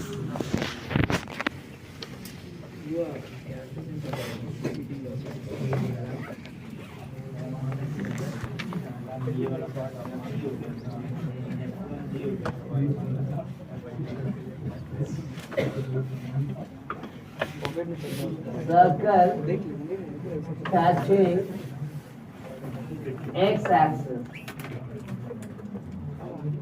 अब जरा सोचो, अगर सर्कल एक्स एक्सिस को टच कर रहा है तो आपके पास क्या इंफॉर्मेशन है और कितना इंफॉर्मेशन, आप इसके बारे में जरा सोचो पहले, उसके बाद फिर बात करेंगे। नाउ मैं फिर बोल रहा हूँ, मुझे आवाज आ रही है, प्लीज बंद कीजिए। अगर खाली इंफॉर्मेशन है कि एक्स एक्सिस को टच कर रहा है, वाई के बारे में नहीं बताया है, तो आपकी इससे क्या इंफॉर्मेशन निकाल सकते हो, तो आप सर्कल बनाओ ना, समझ में आ गया। देखो ये एक्स एक्सिस है ना, एक्स एक्सिस है, आप सर्कल ऐसे बना सकते हो, ऐसे टच कर रहा हो, या तो सर्कल ऐसे बना सकते हो, टच कर रहा हो, ये ना बना सकते हो। अब इससे क्या इंफॉर्मेशन मिलेगा जरा ये बताओ। तो अगर ये सेंटर है, ये सेंटर है, तो ये परपेंडिकुलर डिस्टेंस किसके बराबर होगा, है ना, क्यों भाई? क्योंकि टैंजेंट है, ठीक है, तो टच करेगा कहाँ पे? रेडियस के बराबर, ठीक है। अब बताओ यहाँ से सेंटर है तो ये परपेंडिकुलर डिस्टेंस किसके बराबर होगा? सेंटर का कोऑर्डिनेट अगर हम लिखते हैं h, k, तो यहाँ से इसका मतलब क्या है? तो k किसके बराबर है? k किसके बराबर है कि नहीं? यानी आपको किस बात का इंफॉर्मेशन मिला? तो इस बार खाली y कोऑर्डिनेट मिला, सेंटर का। x कोऑर्डिनेट मैंने जैसा आपसे कहा कि सेंटर पूरा कंप्लीट नहीं देगा, पार्शियली तोड़ तोड़ के भी दे सकता है, ठीक है। तो इस बात को ध्यान में रखिएगा कि आप खाली सोच रहे हैं कि सेंटर एक बार दे दो तो बहुत रेयर मिलता है, ठीक है। इसका मतलब क्या होगा? तो इसका मतलब मिलेगा आपको क्या कि y coordinate of centre, y coordinate of center will have magnitude equal to radius, है ना। इसका मतलब सिर्फ और सिर्फ हमें किसके बारे में पता चला? तो y कोऑर्डिनेट के बारे में, सेंटर का, है ना। तो रेडियस के और उसका भी मैग्नीट्यूड खाली पता चला, क्यों भाई? तो कोऑर्डिनेट कैसे पता चला कि जो पॉजिटिव है या नेगेटिव है? तो ऑब्वियस से बताएगा। अगर फर्स्ट और सेकंड कोऑर्डिनेट बोला तो क्या बोलेंगे? पॉजिटिव है। और अगर सेकंड और थर्ड और फोर्थ बोला तो कभी कभी ऐसे ही बोलेगा, above the x axis positive, below the x axis, ठीक है। यानी आपको अगर यहाँ पे क्वेश्चन फ्रेम करता है कोई, तो कैसे फ्रेम होगा? देखो तो क्वेश्चन 1 यहाँ फाइंड द इक्वेशन। ध्यान दो, सर्कल का इक्वेशन किसी भी हालत में लिख पाओ, पहला प्राइमरी कंडीशन ये है। उसके बाद कुछ और आगे बात कर सकते हैं हम लोग। ये डिफरेंट फॉर्म्स है जिसमें से आपको इंफॉर्मेशन हाइड किया जा रहा है या ध्यान देने का तरीका दिखाया जा रहा है। तो आपको कैसे लिख रहे हैं? Find the equation of circle touching x axis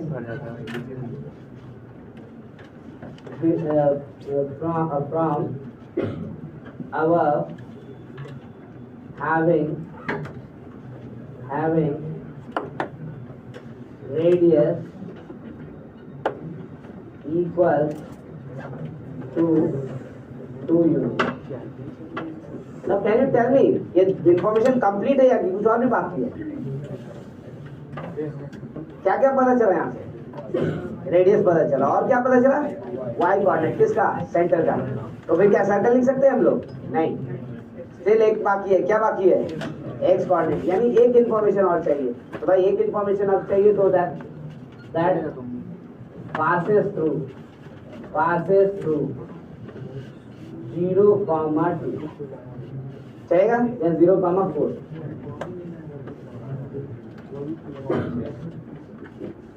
अब चलेगा काम? देखो कि नहीं चलेगा, देखो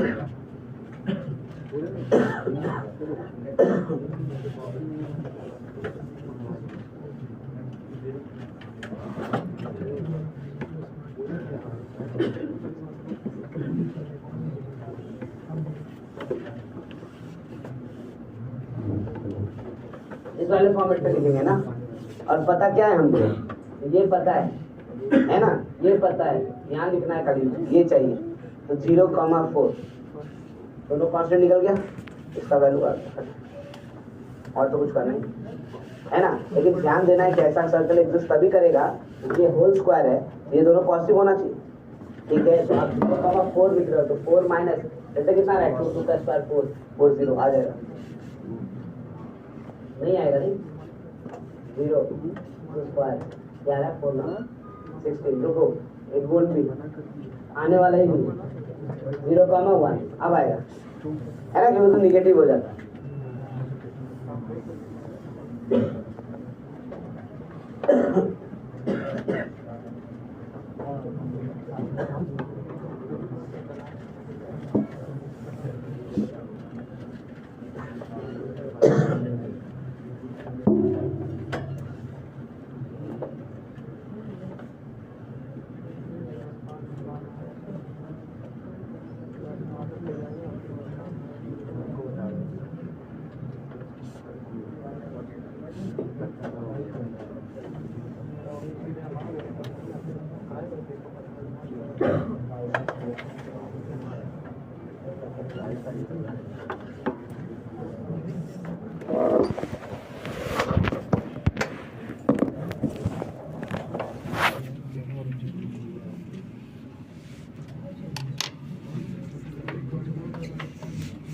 नया सॉल्यूशन हुआ इसका?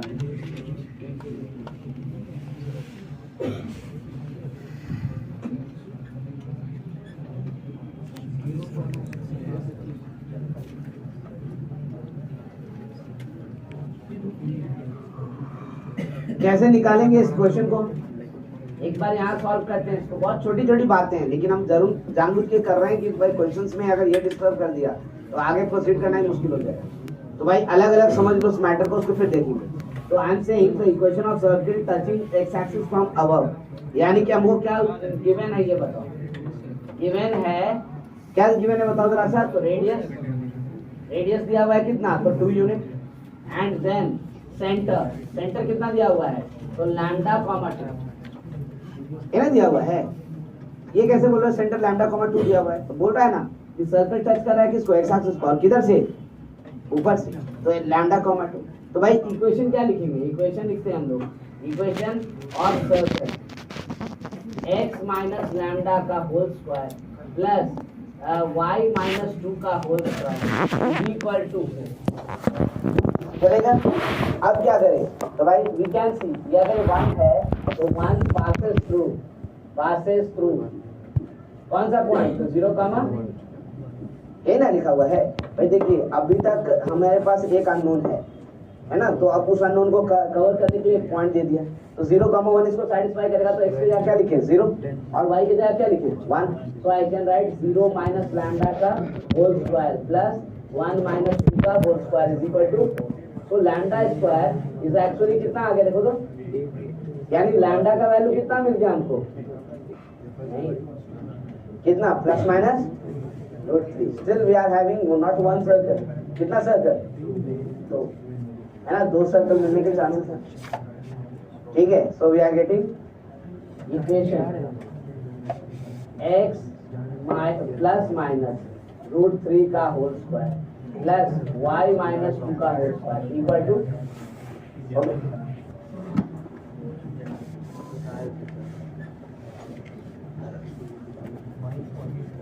देखो सारा इंफॉर्मेशन सेटिस्फाई कर रहा है। 0,1 से पास कर रहा है ना। इसका y कोऑर्डिनेट सेंटर का 2 है जो कि रेडियस के बराबर है और रेडियस भी 2 है।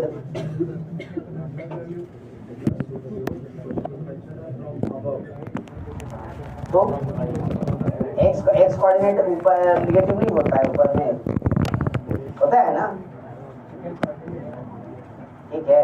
y पर रिस्ट्रिक्शन है। अब लिखा तो y पर रिस्ट्रिक्शन, x पे फिगर बना दें। समझ में आ गया बात? एक फर्स्ट क्वाड्रेंट में तो लैम्डा पॉजिटिव और सेकंड क्वाड्रेंट में तो लैम्डा। तो ध्यान में रखिए, मैं फिर कह रहा हूं कहीं गलती से भी नहीं सोचिएगा कि 2 ही इंफॉर्मेशन से सर्कल बन रहा है। भाई सुनने में तो लगता है कि 2 ही इंफॉर्मेशन है, सेंटर है और रेडियस है, करेक्ट ना। लेकिन सेंटर का इंफॉर्मेशन अकेले अकेले देता है वो। अब सोचो, मैं एक बार अब फैक्ट में खाली लिख देता हूँ। भाई एक्स एक्सिस को टच करेगा तो y कोऑर्डिनेट दिया सेंटर का, और अगर y एक्सिस को टच करेगा तो क्या दिया है? x कोऑर्डिनेट किसका? सेंटर, करेक्ट ना। तो इस बात को ध्यान में रखना है आपको, और कुछ भी नहीं। दोनों एक्सिस बोला तो दोनों दिया। ठीक है, तो इस बात को ध्यान में रखिएगा क्योंकि क्वेश्चंस ऐसे ही पोस्ट करता है।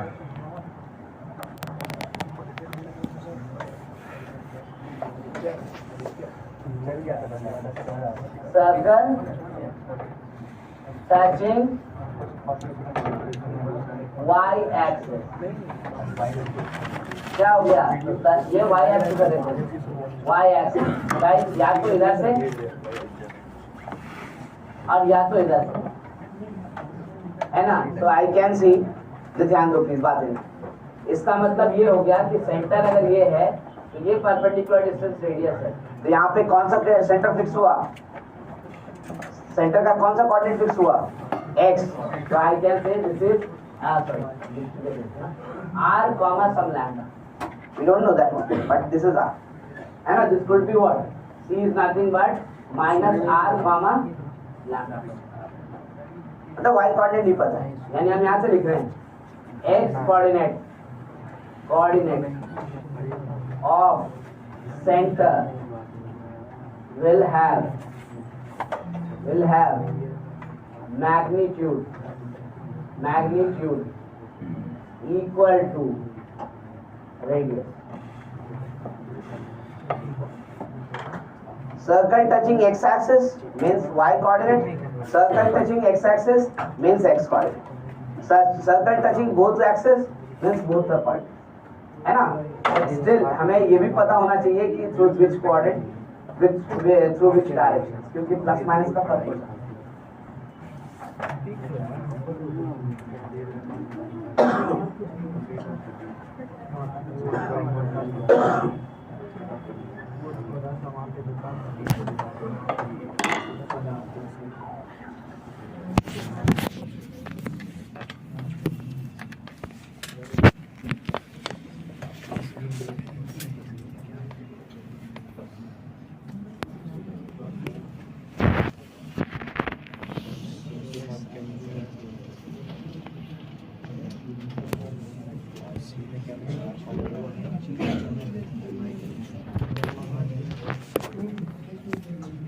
बात ध्यान से.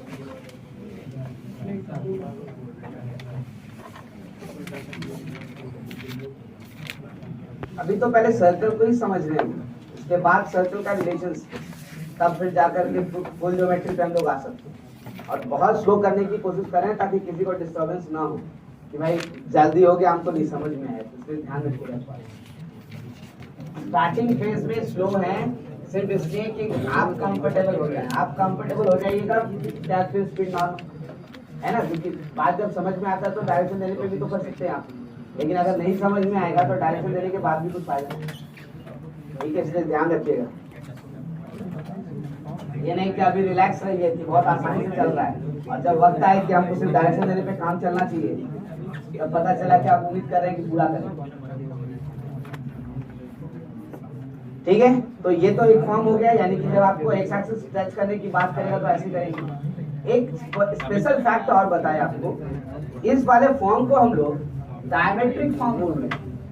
Diametric form of circle equation. अब ये भी एक स्पेशल फॉर्म तरीका है देने का. भाई आपको कितना इंफॉर्मेशन चाहिए था ये बताओ, कितना इंफॉर्मेशन, कितना पॉइंट? 3. आपने यही कहा था ना, मैं अब आपको 3 पॉइंट नहीं दूंगा. हाँ 3 इंफॉर्मेशन चाहिए, ठीक है मैं दे रहा हूँ. ऐसे लिख रहा हूँ, देखो गिवन हमारे पास क्या होगा, तो and point of a diameter is r a x1, y1 and b x2, मैं ऐसे लिख रहा हूँ. भाई आपको 3 इंफॉर्मेशन मिला कि नहीं मिला, जरा ये बताओ. 2 पॉइंट मिल गया, लैगिंग एक ही था बट वो भी मिल गया. कैसे? तो हमको ये बता दिया ना कि दोनों एंड पॉइंट है किसका, है ना. क्या ऐसा कैसा भाई? तो डायमीटर जो है वो सेंटर के थ्रू पास करता है, करेक्ट ना. तो सेंटर थ्रू के पास करता है तो सेंटर मिल गया मिड पॉइंट से, करेक्ट ना. और डायमीटर का लेंथ किसके बराबर होता है, तो रेडियस भी मिल गया. तो काफी हमारे. अच्छा ये बोलता कि ये दोनों एंड पॉइंट है किसी भी कॉर्ड का, तब इंफॉर्मेशन लैग कर जाता, करेक्ट रहता ना. लेकिन ठीक है, एक मिनट में जरा सा होल्ड कीजिएगा. बात सही है कि इंफॉर्मेशन मिलने से हम तुरंत निकालेंगे सर्कल, क्योंकि सेंटर निकल जाएगा और रेडियस निकल जाएगा. मैं बोल रहा हूँ इसमें एक प्रॉपर्टी लगाते हैं, देखो और आसानी से दिखेगा ये वाला फॉर्मूला, इनकी बहुत मदद करेगा. कैसे? तो आप देखो ना, सर्कल ऐसे है, ठीक है, ये हमारा डायमीटर है, ये a ये b. सपोज करो ये x1, y1, ये x2, आपको किसका लोकस निकालना है? अरे किसी भी पॉइंट को चुन लो यार, है कि नहीं. चलो इसको चुन लेते हैं, इसको चुन लेते हैं. मुझे एक बात बताओ, इसको और इसको ज्वाइन कर दे तो ये एंगल तो सबको पता है ना कितना होता है. ऐसा क्यों?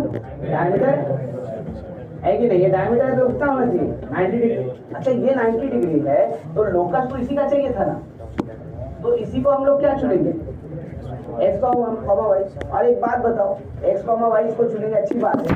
तो लोकस होता क्या है, रिलेशन बिटवीन, अगर relation between x and y चाहिए तो मेरे पास है कैसे? स्लोप ऑफ पी ए और स्लोप ऑफ पी बी दोनों का प्रोडक्ट क्या होना चाहिए? ऐसा क्यों? तो इससे बेटर रिलेशन कोई होगा क्या? नहीं ना। तो हम सर्कल के लिए क्यों मूव करेंगे? वैसे ही करते। और अगर वो सर्कल का इक्वेशन है तो ये भी सर्कल का इक्वेशन होना चाहिए, है ना? तो हम लिखते हैं कैसे? देखो लिख रहे हैं हम, स्लोप ऑफ पी ए कितना होगा बताओ जरा? y minus y one by x minus, ठीक है। Slope of P B y minus y two by x minus, ठीक है। Now you can see, now ध्यान दो please. Now you can see कि PA is perpendicular to PB implies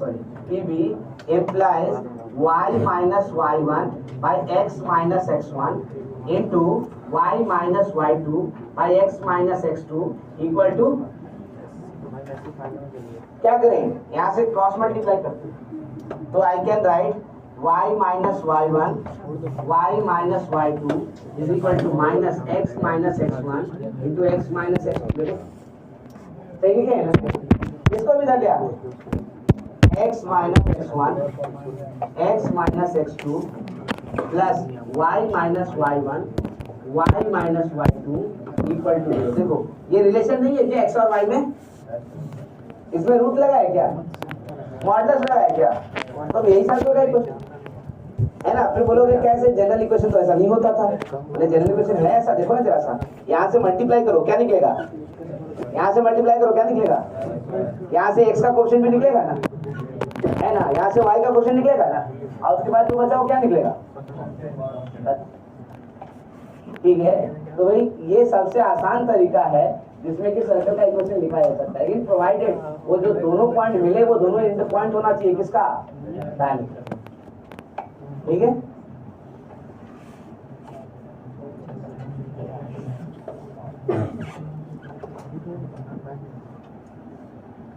कल कोई question पूछा था ना शायद, I don't remember the question, यही क्वेश्चन था ना? बहुत हर बार में इसको नहीं कंप्लीट करना चाहते थे इसलिए हमने बोला था कि कर लेंगे।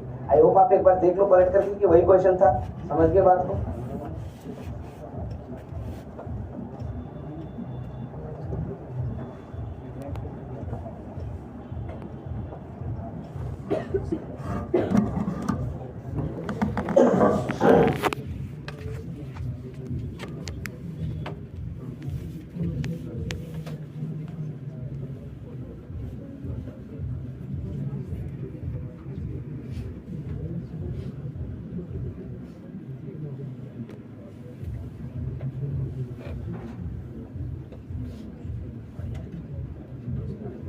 नोट कीजिए आराम से, फिर हम लोग चलेंगे। इसके बाद एक फॉर्मेट और है पैरामीट्रिक फॉर्म, वो समझाएं, फिर हम लोग प्लॉट करने के लिए आएंगे। तो एक्स इंटरसेप्ट, वाई इंटरसेप्ट और बाकी बातें करेंगे।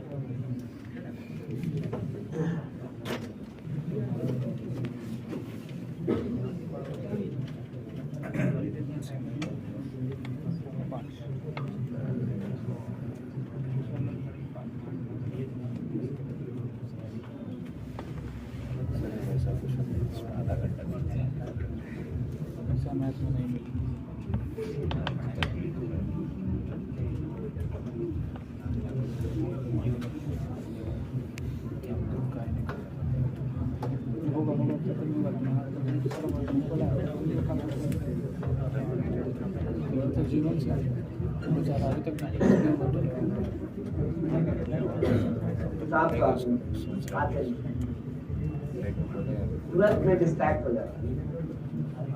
आप लगातार लिखते रहेंगे तो वो भी गड़बड़ है।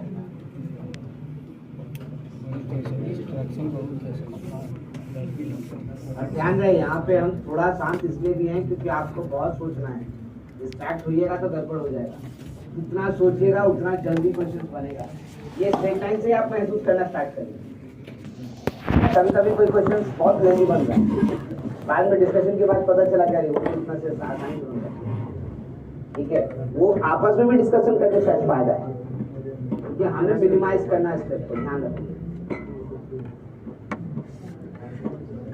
ठीक है, एक और फॉर्म है हमारे पास सर्कल के इक्वेशन का जिसको हम लोग कहते हैं पैरामीट्रिक फॉर्म। स्ट्रेट लाइन में वो लास्ट में किए थे, यहाँ पर हम अभी कर लेंगे क्योंकि बहुत ज्यादा इससे हमको फायदा या नुकसान वाली बात नहीं है, करेक्ट ना, साथ में चल सकता है। और दूसरा की पैरामीट्रिक फॉर्म आप समझने लगे। पैरामीट्रिक फॉर्म क्या देता है? पॉइंट, है ना, किसके ऊपर? कर्व के ऊपर। बस इतनी सी बात है। तो पॉइंट लिखने का तरीका ही पैरामीट्रिक फॉर्म है, इससे ज्यादा कोई मतलब नहीं। और उसमें भी क्या पता चलता है? तो डिस्टेंस, लेकिन वो तो किसमें? स्ट्रेट लाइन में, सर्कल में थोड़ी। सर्कल में क्या होगा वो अभी देखो, लेकिन पॉइंट तो मिलेगा। ये पैरामीट्रिक फॉर्म की बात कर रहे हैं। इसको क्लियर करें?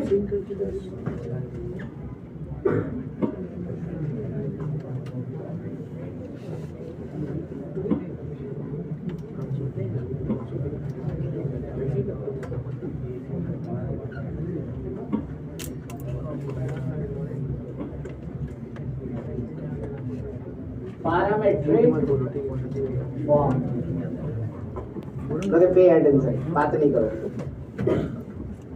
Parametric form, parametric form straight line के जब निकाले तो वहाँ इन्फॉर्मेशन क्या क्या दिया हुआ था बताओ? तो जो बेसिक इन्फॉर्मेशन चाहिए था वो सब दिया हुआ है, ठीक है।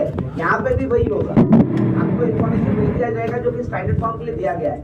यानी गिवन आपके पास क्या होगा? तो गिवन होगा पहला चीज सेंटर, जिसको हम लोग लिख रहे हैं x1 कामा, और दूसरा होगा radius, that is equal to, okay ना, पे अटेंशन, क्योंकि यहाँ पे बहुत बड़ा चीज आपको दिखेगा और बात भी समझ में आएगा, है ना। सर्कल बनाते हैं, ये कोऑर्डिनेट ले लेते हैं, ये एक्स एक्सिस, ये वाई एक्सिस, मतलब कोई स्पेसिफिक नहीं है कि फर्स्ट कोऑर्डिनेट में सर्कल ले, हमने ले लिया, समझने के लिए आसान रहेगा, है ना।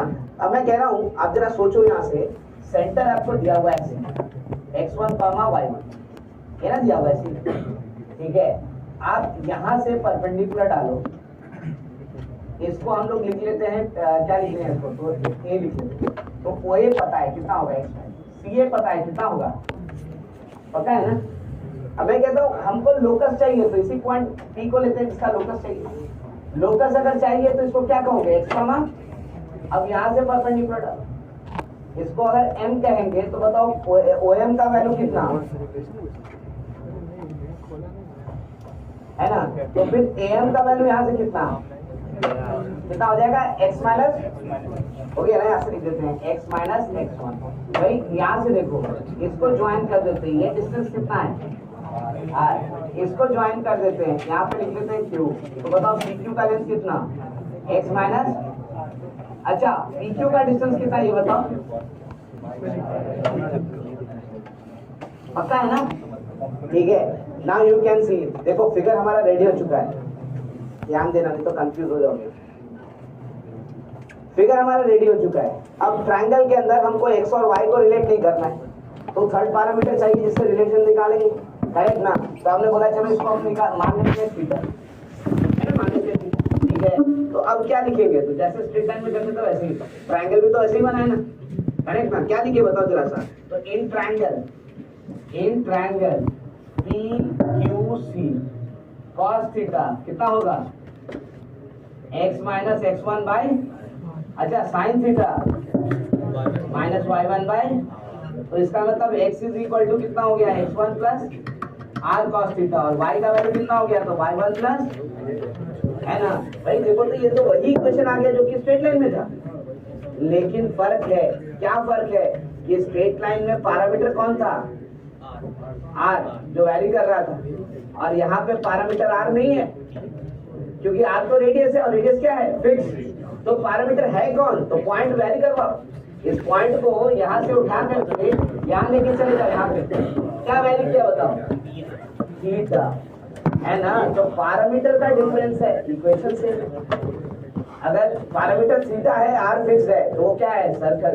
अगर पैरामीटर r है और थीटा फिक्स है, तो वो क्या है ना, क्योंकि स्ट्रेट लाइन में थीटा फिक्स होना चाहिए और सर्कल में क्या फिक्स होना चाहिए? रेडियस। आई होप मेरी बात समझ में आई। सो आई कैन से, देखो यहाँ से पैरामेट्रिक इक्वेशन ऑफ सर्कल क्या लिखेंगे? x is equal to x1 plus r cos theta y is equal to y1 plus r sin theta, where theta is the parameter.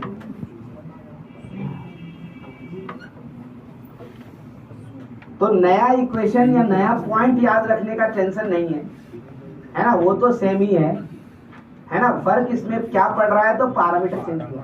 यहाँ पर क्या वेरी करने वाला है, तो जैसे ही पॉइंट सर्कल पे वेरी करेगा, एंगल वेरी करेगा, तो थीटा इसका पैरामीटर। स्ट्रेट लाइन में थीटा फिक्स रहता है, आप किसको वेरी करवाते थे, आर।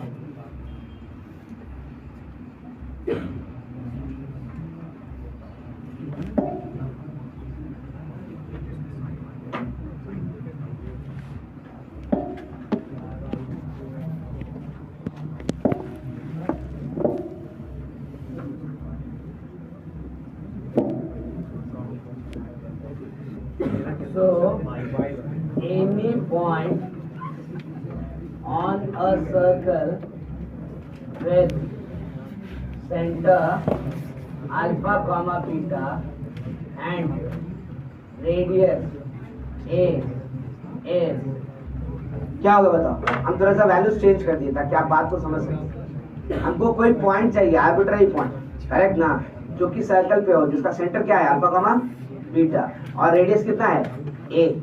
कैसे लिखेंगे उसको, क्या लिखेंगे, alpha plus a cos theta and beta plus a sine, है कि नहीं। वेयर व्हाट इज थीटा, तो where theta is a parameter, है ना, यानी थीटा वैरी करेगा। आप बदलिए थीटा तो नया नया पॉइंट्स मिलेगा, लेकिन लिखने का तरीका ही। ध्यान है x1 y1 और r नहीं लिखा इस बार, कारण से जानबूझ के, ताकि आप बात समझ सकें।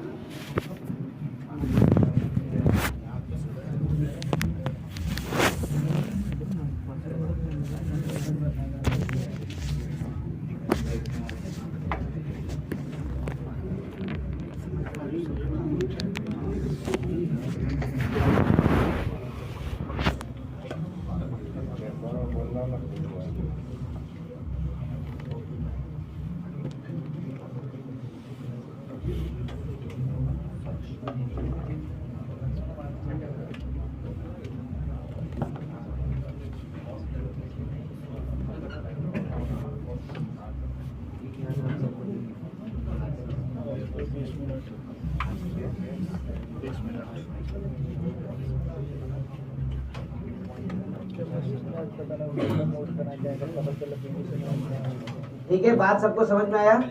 सर्कल का या स्ट्रेट लाइन का कोई भी पॉइंट चुनना आसान है, क्योंकि दोनों सेम चुनते हैं। उसमें भी यही लिखेंगे, स्ट्रेट लाइन में भी और सर्कल में भी यही लिखेंगे। फर्क क्या है, सिर्फ पैरामीटर का, है ना। सर्कल है इसलिए पैरामीटर किसको बनाए, थीटा। अगर स्ट्रेट लाइन होता तो पैरामीटर किसको बनाते, एक, रेडियस में बोलो एक, है ना, क्योंकि वो पैरामीटर होता है, वहां रेडियस में। ठीक है, तो डेफिनेटली हमको यही समझना है और इससे ज्यादा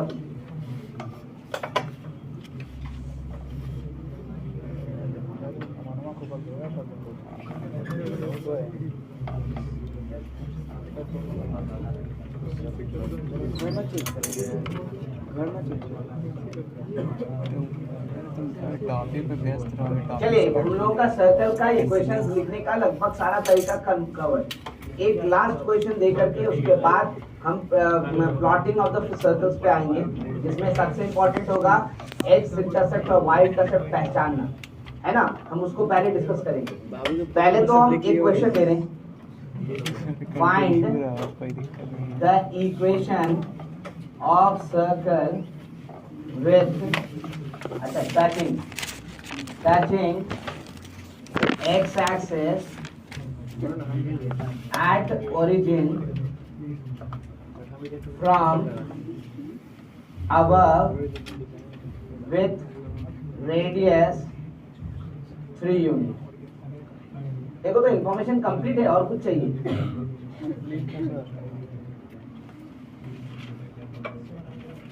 इंफॉर्मेशन कंप्लीट है या और कुछ चाहिए।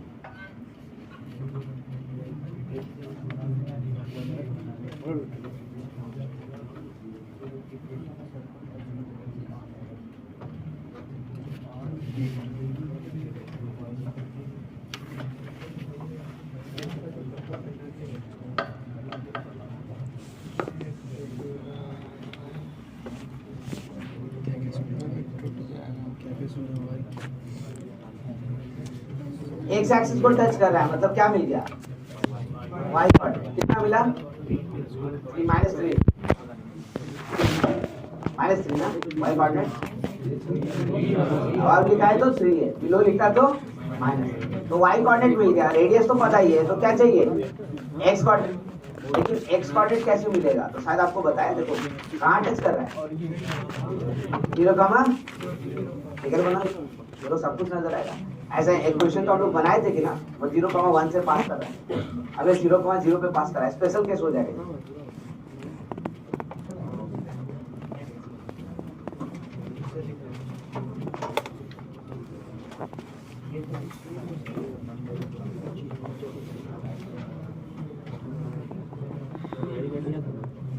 बात नहीं करो, फिगर बनाओ भाई, तुम करोगे तभी तुमको समझ में आएगा।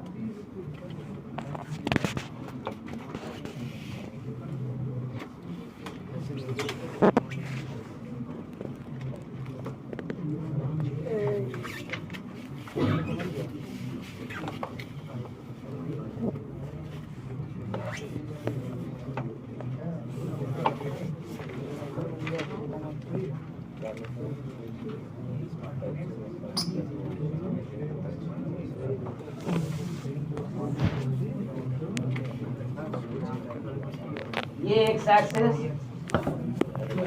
एक्स एक्सिस, ये सर्कल,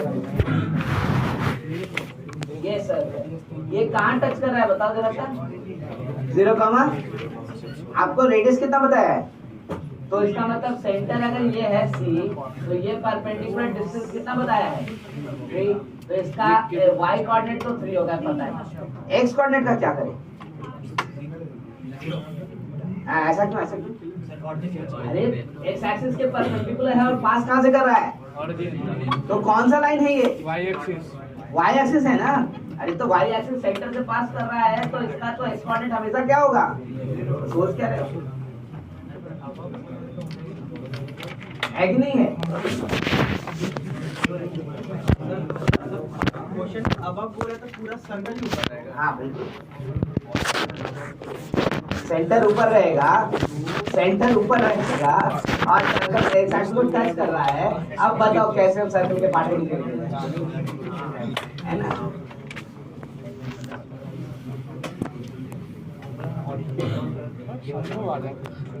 आई होप सबको बात समझ में आ गया, और सर्कल का इक्वेशन भी क्या होगा, सर्कल का इक्वेशन अब तो आसान है, सर्कल का इक्वेशन क्या होगा, x² प्लस y माइनस 3 का इज इक्वल टू कितना, अच्छा और एक अच्छा चीज ध्यान रखना, जब सर्कल जब भी ओरिजिन से पास करेगा या ओरिजिन उसके ऊपर होगा तब कांस्टेंट नहीं मिलेगा, अरे ऐसे कैसे बोल रहे हैं आप, देखो कांस्टेंट दिख रहा है यहाँ पे हमको, कहाँ दिख रहा है कांस्टेंट, दिखाओ तो, लिखते हैं हम x² plus y² minus 6y is equal to, दिखाओ कांस्टेंट है, कांस्टेंट नहीं ना, इसका मतलब ओरिजिन से जब भी पास करेगा तो कांस्टेंट नहीं होगा, ये तो सब में होगा, ये ध्यान रखना, चाहे कोई भी कर्व हो, कैसा भी, straight line, circle, parabola, ellipse, hyperbola, जहां बोला कि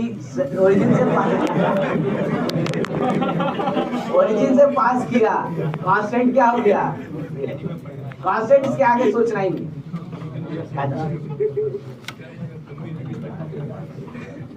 डन, आई होप यहाँ तक सबको बात ढंग से समझ में आ गया है, इक्वेशंस निकालने में दिक्कत नहीं होगा, क्योंकि देखो इन्फॉर्मेशन आपको स्ट्रेट अवे तो देगा नहीं कि ये सेंटर है ले लो और ये रेडियस है बना दो इक्वेशन, है ना, देने का तरीका है अपना, वो कहीं कुछ छुपा के देगा, किसी तरह कंसील करेगा, हमें समझना है कि हम कैसे क्या क्या इन्फॉर्मेशन क्या दिया, उसके अकॉर्डिंगली हम लोग ने डिस्कस किया। अब क्या, तो भाई जब भी फिगर बनाते हैं तो सबसे पहला डाउट होता है इक्वेशन मिलने के बाद कि फिगर एक्स एक्सिस को कट करेगा या एक्स एक्सिस को टच करेगा या कुछ नहीं, एक्स एक्सिस से ऊपर रहेगा, मतलब 3 तरह का फिगर पॉसिबल है। देखो हम मान लेते हैं इक्वेशन लिखते हैं, है ना, x² plus y² plus 2gx plus 2fy plus c equal to 0।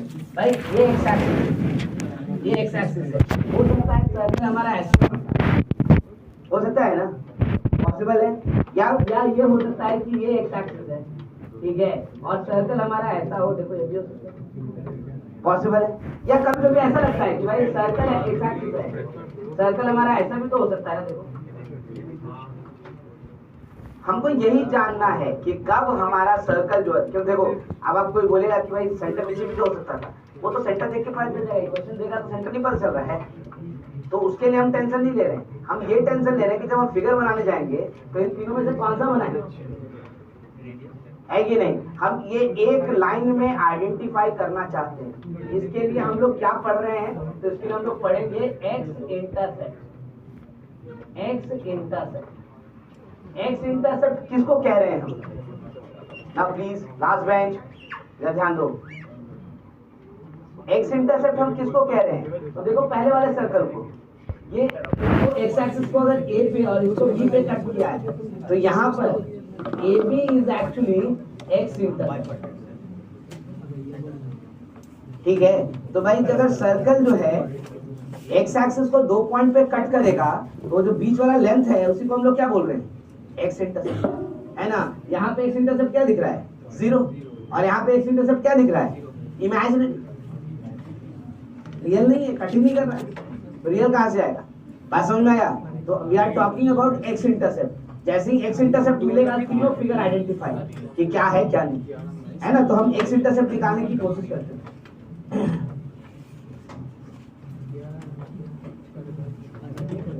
इसको क्लियर करें, डायमेट्रिक फॉर्म कोई नोट कर रहा है, हो गया है।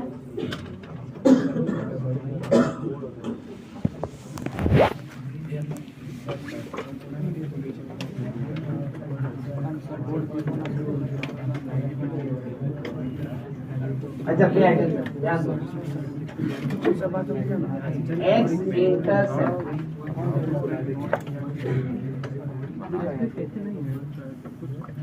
डिस्ट्रैक्शन लोगे ना दिक्कत, फिर हमारे से बिल्कुल लिखने में कोई फर्क नहीं है, लेकिन उसका इस्तेमाल नहीं कर पाओगे तो कोई फायदा नहीं। अब जैसे हम लोगों ने डिस्कस किया, एक्स इंटरसेप्ट मतलब एक्स एक्सिस के साथ इंटरसेक्शन है किसका, सर्कल का। तो भाई अगर हम ले रहे हैं सर्कल का इक्वेशन, सर्कल का equation x square plus y square plus 2gx plus 2fy plus c equal to 0, और एक्स एक्सिस का इक्वेशन, इसका क्या होता है एक्सप्रेशन, एक्स एक्सिस का इक्वेशन क्या होता है, y इक्वल टू, हमको दोनों का इंटरसेक्शन ही निकालना है। अब दोनों का इंटरसेक्शन आएगा तब तो हम निकाल पाएंगे कि ये पॉइंट और ये पॉइंट क्या है, और तो कोई तरीका नहीं है। तो क्या करेंगे, y इक्वल टू 0 है डाल दो, y इक्वल टू 0 डालोगे तो देखो तो इक्वेशन क्या बनेगा, एक्स स्क्वायर प्लस 2gx और प्लस c इक्वल टू, एकदम आसान सा क्वेश्चन बन गया। उसमें भी आप जरा ध्यान से देखें, हम बहुत सारा फॉर्म में जनरल फॉर्म में इसको डिराइव कर लें ताकि कैलकुलेशन बार बार ना पड़े। मैं कहता हूं अगर ये पॉइंट x1, 0, ये पॉइंट x2, 0, तो इसका मतलब है x1, x2 आर रूट्स, भाई इसका जो रूट्स आएगा वही ना देगा हमको पॉइंट्स का कोऑर्डिनेट्स, ठीक है। तो आपको चाहिए क्या, तो आपको चाहिए ए बी, यानी मॉड ऑफ x1 माइनस, ये नहीं चाहिए डिस्टेंस बिटवीन देम, बट इसको क्या लिख सकते हैं हम, तो root under x1 plus x2 का होल स्क्वायर माइनस 4x1, ये लिख सकते हैं। अब बताओ x1 प्लस x2 यहाँ से पता है हमको कितना होगा, sum of the roots minus 2g, है ना, and product of the root कितना है c। तो इसका मतलब ये लेंथ जो है वो कितना आ गया, रूट अंडर माइनस 2g का whole square minus 4 into c, यानी बाहर आया तो 2 रूट अंडर कितना हो गया, तो g स्क्वायर माइनस, है ना। यानी मैं एक लाइन में कहूँ x इंटरसेप्ट एक्चुअली हुआ कितना भाई, तो x इंटरसेप्ट लिख रहे 2 root under g square minus, हो गया ना। यानी आपको जो इक्वेशन ये अगर याद रखें आप, ये अगर याद रखें तो आप फिगर कौन सा बनाएंगे आपको तुरंत पता चलेगा। देखो जरा सा, खाली g और c चेक करना है और कुछ नहीं, g स्क्वायर माइनस c, अगर g स्क्वायर और c बराबर हो जाए तो क्या होगा, कौन सा फिगर, तीनों में से कौन सा, बीच वाला, क्योंकि टच कर रहा है ना।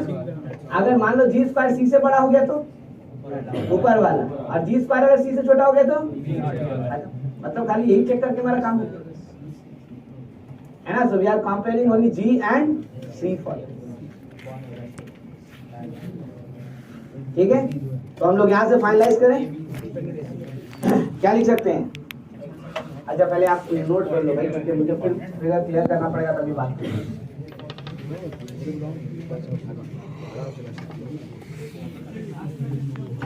इसमें अभी हम उसको लिखेंगे, वापस लिखेंगे। मैंने वही कहा कि रूट के अंदर कुछ वैल्यू आ गया, अब वो वैल्यू अगर पॉजिटिव होगा तो रियल वैल्यू, अगर जीरो होगा तो जीरो, और निगेटिव हुआ तो उसी से इसको डिवाइड करें। रियल वैल्यू कहाँ दिख रहा है? पहला वाला जीरो कहाँ दिख रहा है, और इमेजिनरी कहाँ दिख रहा है? खत्म है ना? मतलब आप सोचो जो रूट ओवर आपको बहुत छोटा सा बात लगता था, वो कितना चीज आपको दिखा देगा।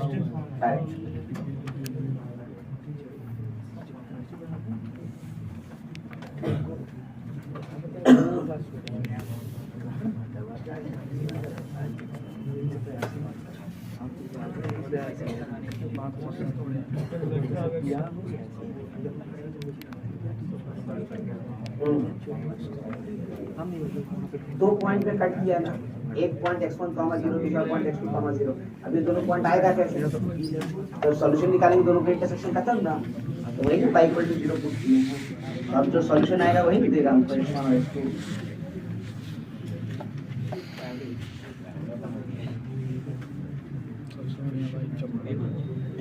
पैरामीट्रिक फॉर्म हटा दें, किसी का पेंडिंग है पैरामीट्रिक फॉर्म?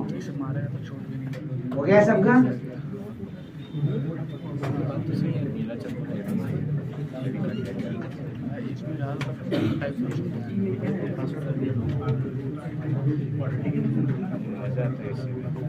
इसमें डेंसिटी इसका ज़्यादा नहीं होता।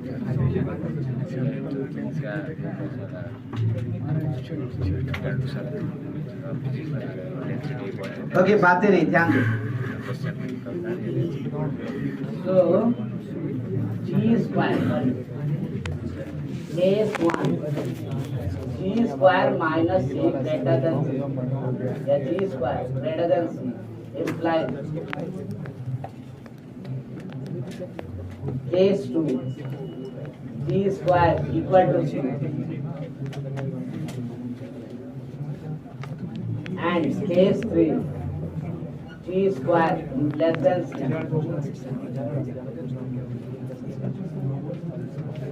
लिखने से ज्यादा अच्छा फिगर है, कम से कम याद तो रहेगा कि क्या है क्या नहीं है। मैं वही दिखाने का कोशिश कर रहा हूँ कि भाई सिर्फ जी स्क्वायर और सी का कंपैरिजन है।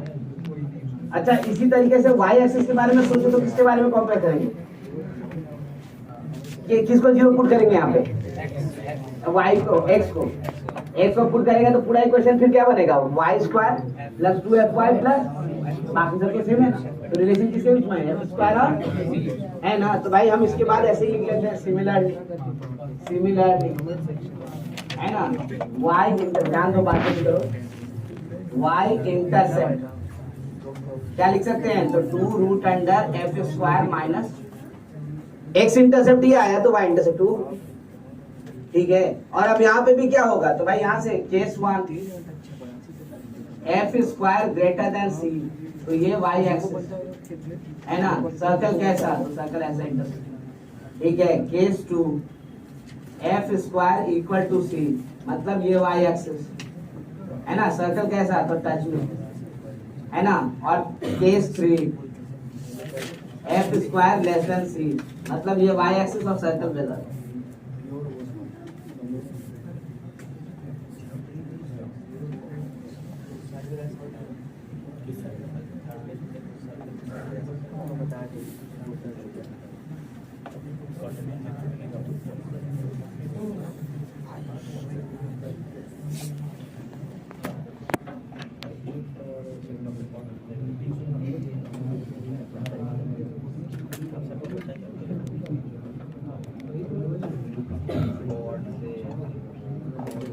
और आप भूलोगे भी नहीं कि इसी वो हम इंटरसेप्ट कर रहे हैं। ध्यान दो, प्लीज बात नहीं करो।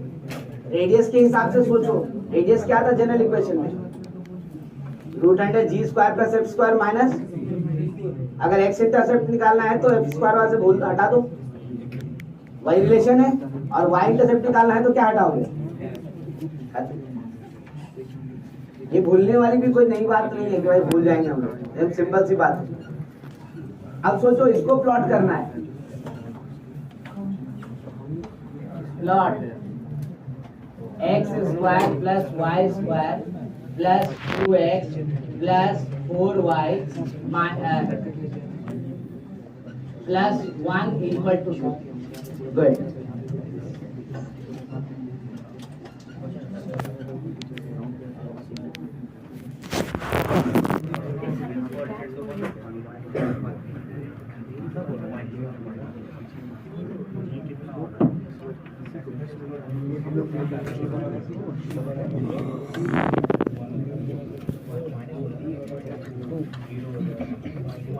क्या दिख रहा है? सर्कल किसको टच कर रहा है? एक्स एक्सिस और वाई एक्सिस को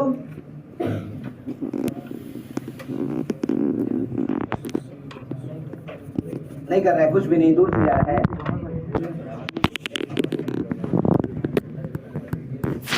यहाँ से ये बता जल्दी से. G का वैल्यू कितना? 1. F का, इसका मतलब G स्क्वायर कितना हो गया ना? प्लीज थोड़ा ध्यान दो. F का वैल्यू कितना? 2. तो F स्क्वायर कितना हो गया? और C का वैल्यू अब बताओ कौन बड़ा कौन बराबर? G square is equal to C. मतलब एक्स एक्सिस को क्या करेगा? टच. और वो F square is greater than C.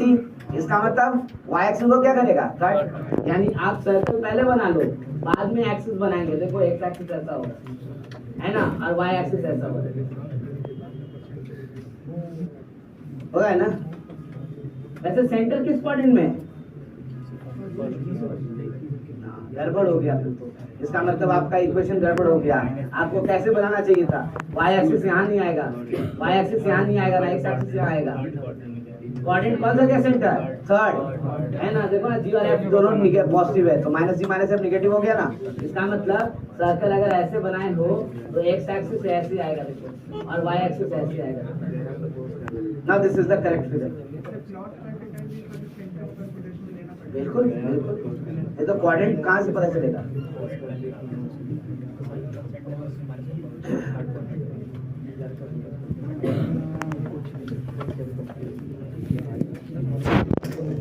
ठीक है, सबको ये बात समझ में आ गया?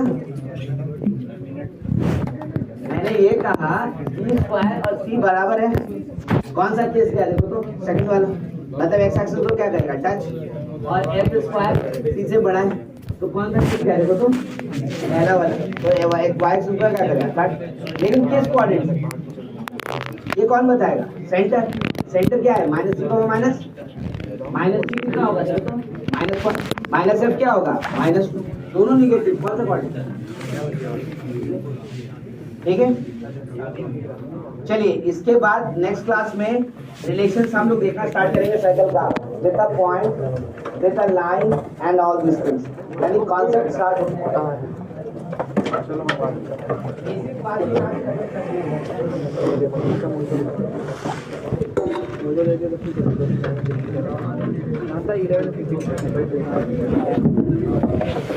परमिशन